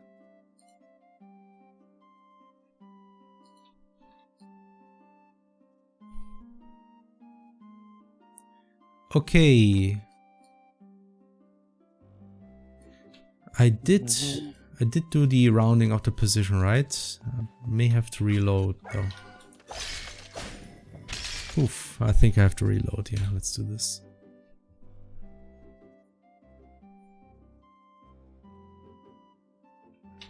I mean, to be frank, I mean, everything here rendered is what you see is 3D. But what we're using a lot is billboards, and billboards is essentially the idea you just place a 2D graphic in a 3D scene and you always rotate it so it's always parallel to your camera. That means in effect it's very similar to how pixel art would look like. For instance here, this orb that you see here, this is a billboard. No matter where I rotate the camera, it will always point at the camera. Oh my gosh, my machine is on its limit. I may have to... Yeah, the game is loading parallel. May have to restart the game. So yeah, we do use a lot of billboards, and that to some extent this makes us 2D, you know. The character also is kind of, it's pretty much a 2D character. Every part of this character is just a billboard. And they're just placed along a 3D skeleton. Shown this before on the stream, but yeah, it's pretty much just so you can see. You have a 3D skeleton, and for each bone we just place one or multiple sprites, which, you know, this is what the sheet looks like. It's you know, a whole bunch of very small sprites. We do have custom sprites for every direction. Those are automatically selected depending on the skeleton, so we do not place those manually. All we do really is just transform the skeleton, and sometimes we do select custom graphics, and the rest is all assembled automatically depending on, you know, how the bone is rotated. And this saves us a lot of work in assembling those characters, and we can do a lot of very fluid animations like this one here, or this one. We do have a very good 3D animator who really helps us creating very cool animations. We can also do stuff like adding custom weapons. So it's actually a lot more feasible for us now to exchange the weapon. Like here, this is here the Nyx avatar, but he might as well, you know, just use Juno's sword. You know, now he's using Juno's sword. How dare he? It's very small. Jesus. Okay, let's give him like the broadsword from Damon. That's a little bit more up to size. Now he's using Damon's sword. How dare he? Yeah, look at this. How dare he? Anyway, that's stuff we can do with the system.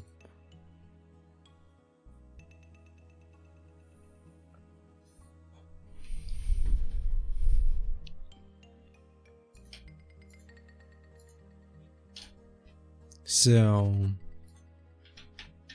okay, so we have a bunch of ice here. I can also now stand on the ice. Nice. Nice, nice. But it's still clipping. I don't like this. Let's just move it down a little bit.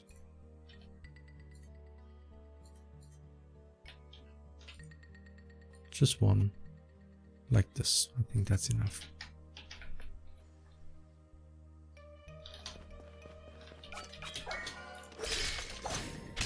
Okay. It's still clipping though. This is a little bit odd. it shouldn't be doing this. Maybe.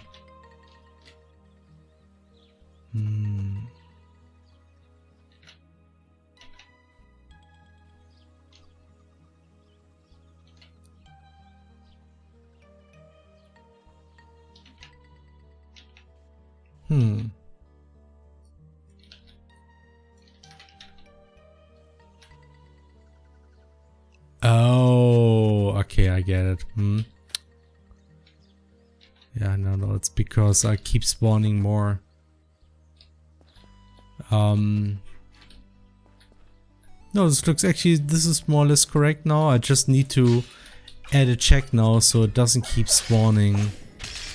Yeah, see, this looks pretty much how I want it.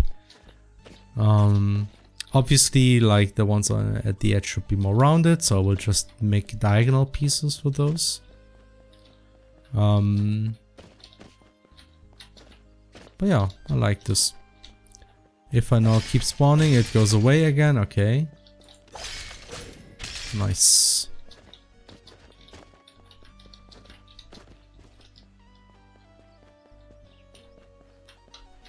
Will StreamArt's ever come back? Maybe sometime. I just need to get back into the mood of doing this. And I mean, one difference is that I have a pretty early rhythm these days because I have to get like when you have like a child at some point, you need to get this to daycare, and they open up very early, so.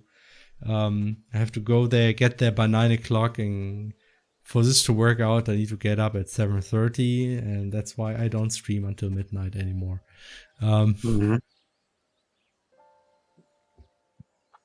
Life changes like this. That's true. What happens if you do two separate ones next to each other? Good question. It might be interesting. I can actually test this because we do have two of those here. So let's see. I think they will just overlap, probably. Oh, it's interesting. No, actually what happens is... because, this is ground, essentially, right? So it's... yeah, okay, this is something I still want to tweak, to be honest. Right now what's happening is it's sliding. It's actually colliding with the wall before hitting the water, and then it just is destroyed. I actually want to check if it's colliding with the wall. I want to check, is there water pretty close below it, then still spawn like the ice thing, instead of colliding with the wall. That's like one of those details I still want to tweak. Theoretically, you should be able to spawn two of them next to each other. It's a little bit hard to make it... Maybe I can do this, get me, okay. So maybe like this. Yeah, no. Again, it collided. Yeah. I think there's a way to make it like clip into each other. So like some of the tiles will have ice twice. But yeah, that's something I can still tweak. I mean, that's something I probably can still do today. But I probably will wrap up the stream within the next 30 minutes or so. But makes sense, yeah. But I can check if there's a collision and only spawn a figure if there's no collision at that tile. So let's see.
Hmm.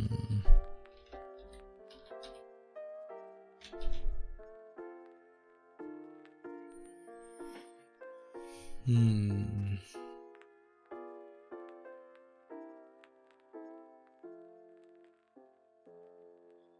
Oh my gosh. I have a billion questions about the dev on this. I'm so sorry. Are you using the following? WebGL2, WebGPU, web workers, shared workers. We do use WebGL2. We do not use WebGPU. It just was released a bit too late for that. We would need to port everything. We do use... I don't think we use web workers really. I think we did for crosscode a little bit, but not so much for Alabaster Dawn. There might be very good use cases for web workers and shared workers and stuff like this, but yeah, we simplify things a little bit, so we wouldn't need to use those too much.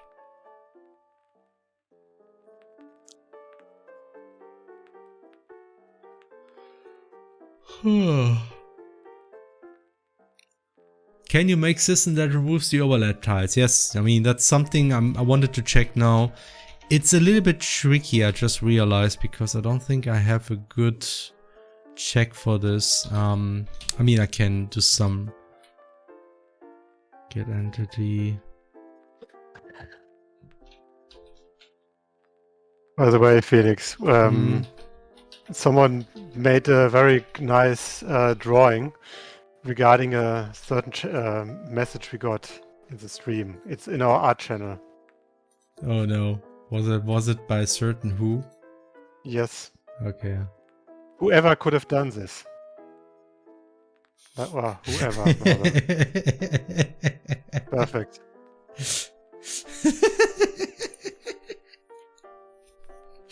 Amazing.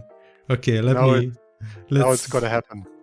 Yeah, let me just copy image, copy link. Okay. Just want to share this. Okay, yeah. So here you go. That's our stream art for today. Not by you, but by one of our other artists. One of our artists did this, so surprise stream art. There you go. Yeah. I'll put the link here in case you want to download. Unless I'm gonna be kicked now. No, I hope not. Okay. Good discussion.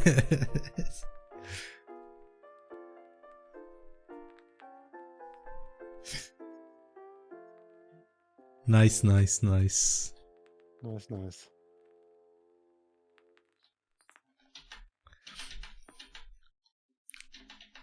We could definitely animate those now effectively.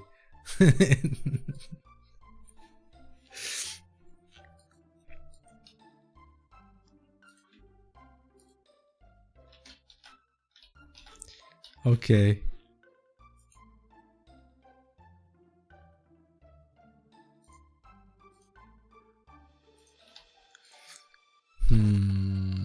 But how do I do this?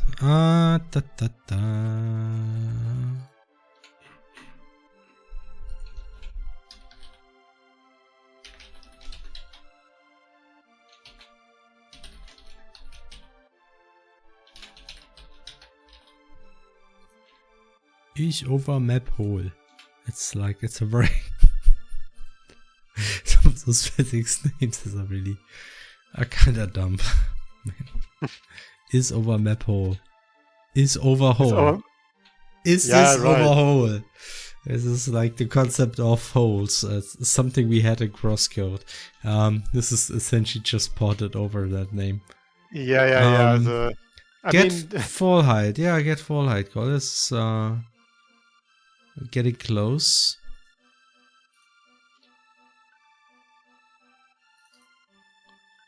No.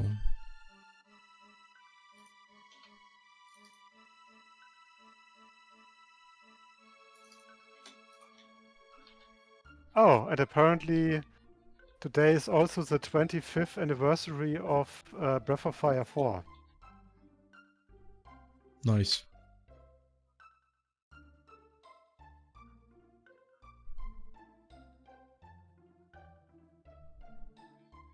Ah, Breath of Fire 4. Yeah, I can... You know what, I'm actually gonna post it in... someone made a really cute pixel art of that. Posted that in Off Topic. Ah, Get Groundsy. That's the one I wanted. Nice. Perfect.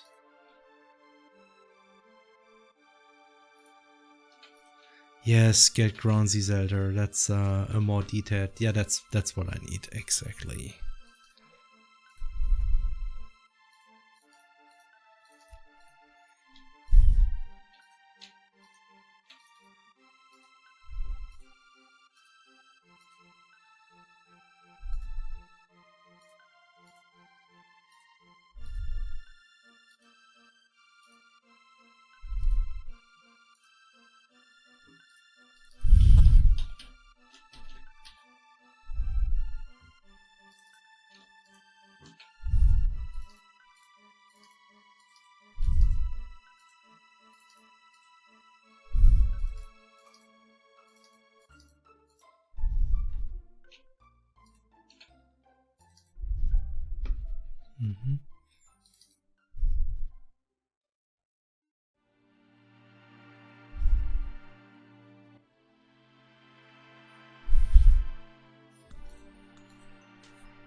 Okay.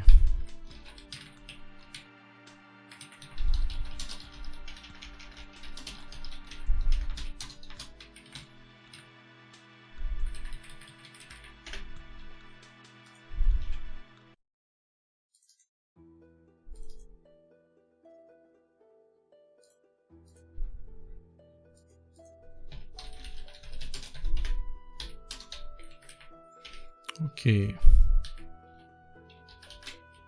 So this might work. Let's see. I'm gonna restart the editor.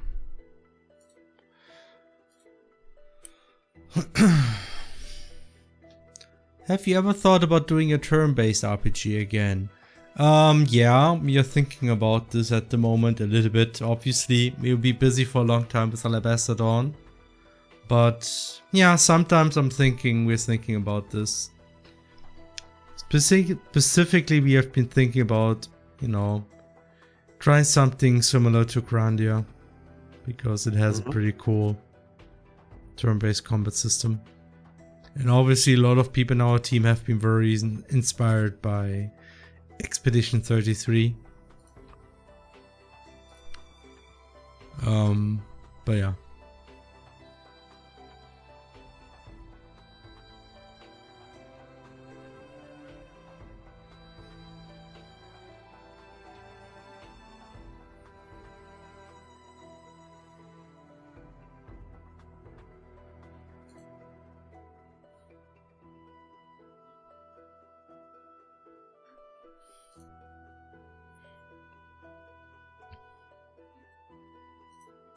You know, the cool thing about creating a full action combat system like we did here, it's actually technically it's a lot harder to make an action combat system because everything runs in parallel. Everything needs to work in parallel. Once you did that, it's very easy to turn this into a turn-based thing because you already have the foundation that everything can run in parallel. So it's nice.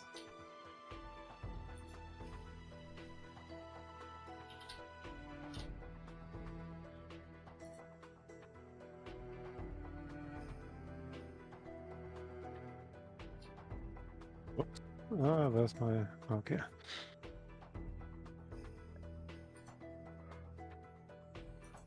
By the way, have you considered, Felix, No.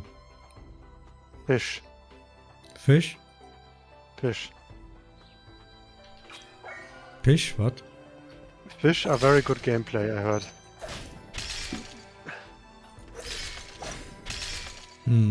Okay.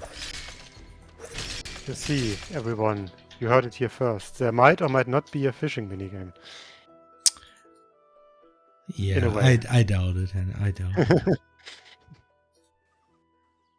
Okay, let's see. Now you might actually see if that works. Let's see. Okay. Dang it. Okay, maybe if I do like this. Let's see. Okay, it doesn't work. Okay. Let's try this again. Dang it. It does not work. Fantastic. Okay. There's so many things that won't work here.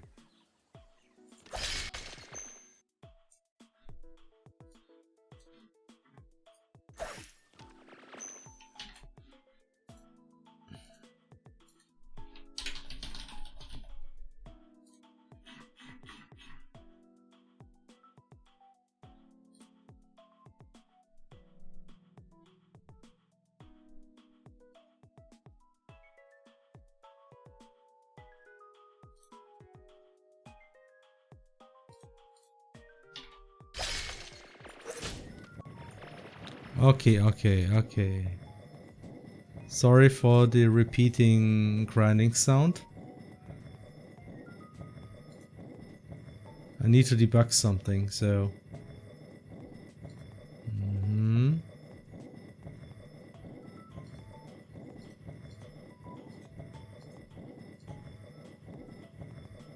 Okay.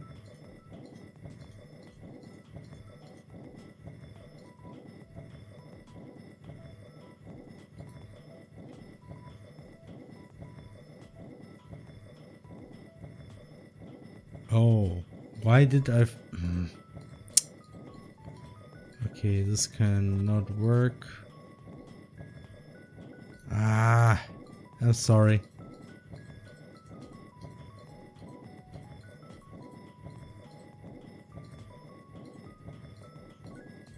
Okay, now the all exciting. Why is it? Okay.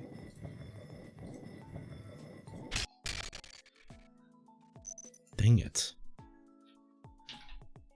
I just broke sounds. Okay, let's just make the map different. It's really annoying to get things reproduced this way.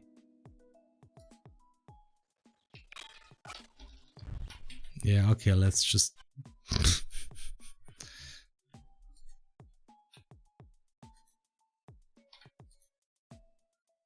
We're talking FF15 style fishing. How was FF15 style fishing? I have no idea. I think they did actually fish in that game, right? I think they had a probably pretty sophisticated realistic system. Yeah. That's what I would expect. Yep. And no, not like this. Not like that. Not like this. Not like this. Okay. Okay.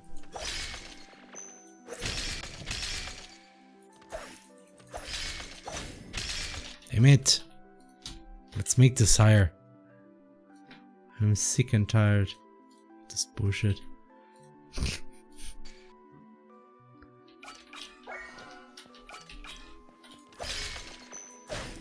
Okay, this is good. What? Oh, man.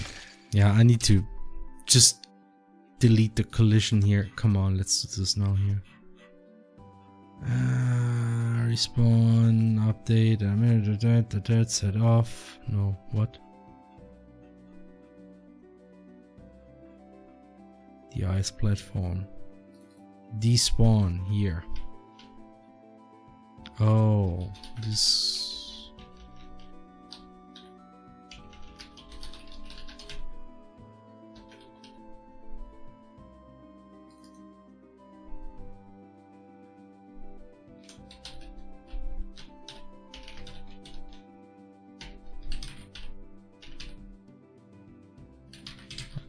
let's do like this. Okay.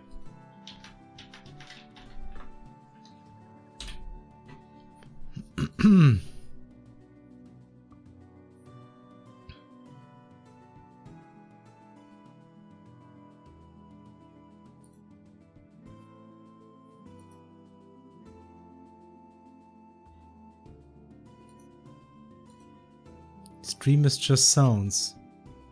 But it works now again, does it? What? Core said on. Yeah, I mean, before I was probably debugging while sounds were playing. And I didn't move much because I was trying to figure out what's happening while the game was frozen. So, might have been that.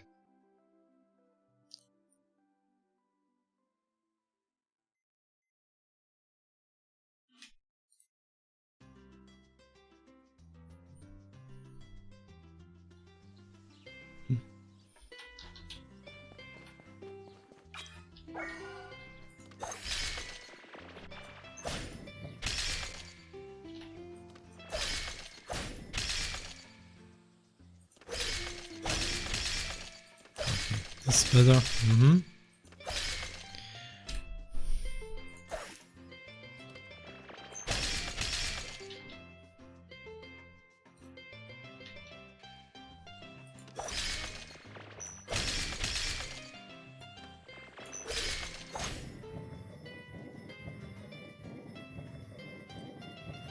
Okay, again with the grinding sound, sorry.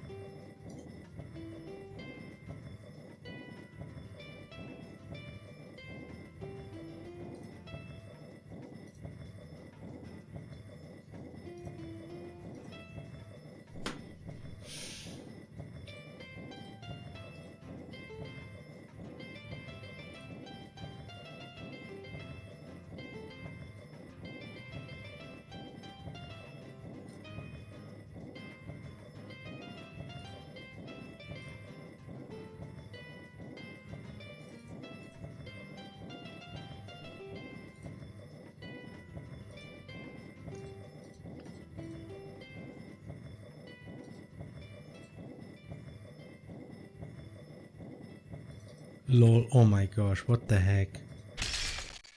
Yeah, this doesn't work whatsoever. Okay. I have an idea how to fix this, and it's a little bit dumb, but I'm gonna do it anyway. Yeah, at least for now. I need to just figure out a better way to do this.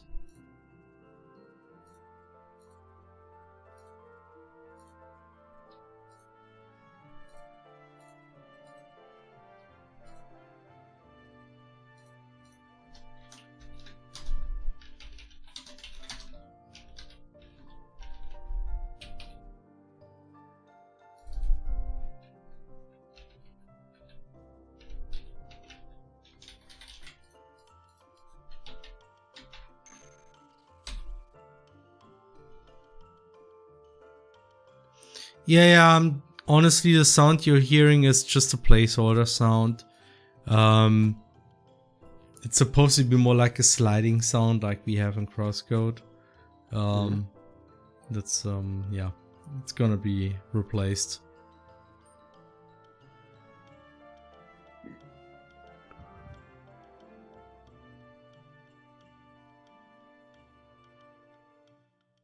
You really are on a grind with these bug fixes.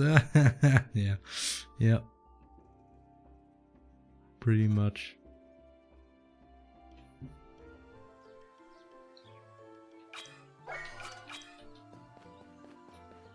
Okay, let's see if that works. Good enough for me. So this is like a start. You see, now the tiles only spawn where there's actually nothing in the way, right? So that's what I wanted to have. Now what I also want to do is actually spawn triangular graphics here,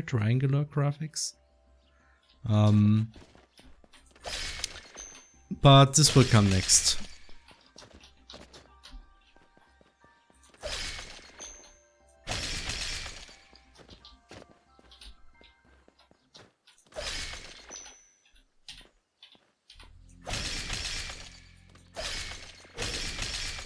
Interesting. Nice catch. What is this?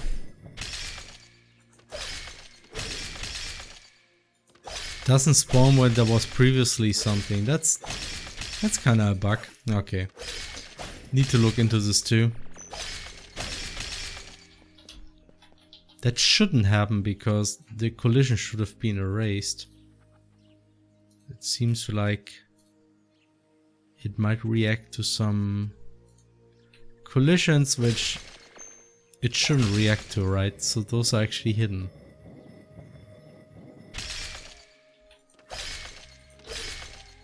Okay. Okay. So here, see? Those are hidden. And then...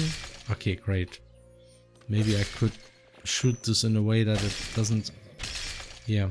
It somehow detects those boxes even though they have no collision. So that's a bug.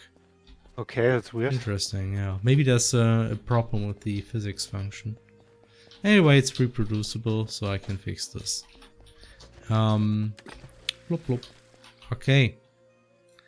But I guess this is probably enough for today. I mean, I did Bug make... is the feature now. Juno can now play minigame Tetris. I mean, we can certainly do some kind of minigames with those ice platforms. I want to get rid of this slime. Damn it. Damn it. Go away. The slime that's not moving. Look at this. It's all gone. Yay. Yay. And it's gone. And no. Here it is again. Okay. That's weird, isn't it? Anyway. So I will now do the commit before I forget. Yes. And then the Gamedev stream is over. Maybe the block collisions stay after removal. I mean, the collisions are definitely there, but they have a different collision type, which is none. And they should be ignored, but they're not. So there's something wrong here. Yeah, anyway, it should be easy to fix this.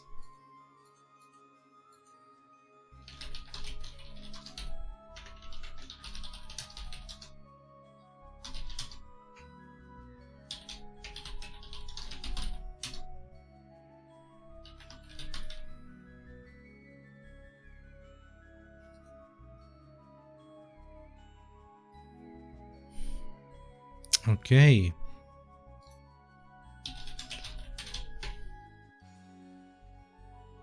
See you in December, hopefully. Oh yeah, that's gonna be an interesting one. We probably need to stream a little bit earlier if you want to make December, right?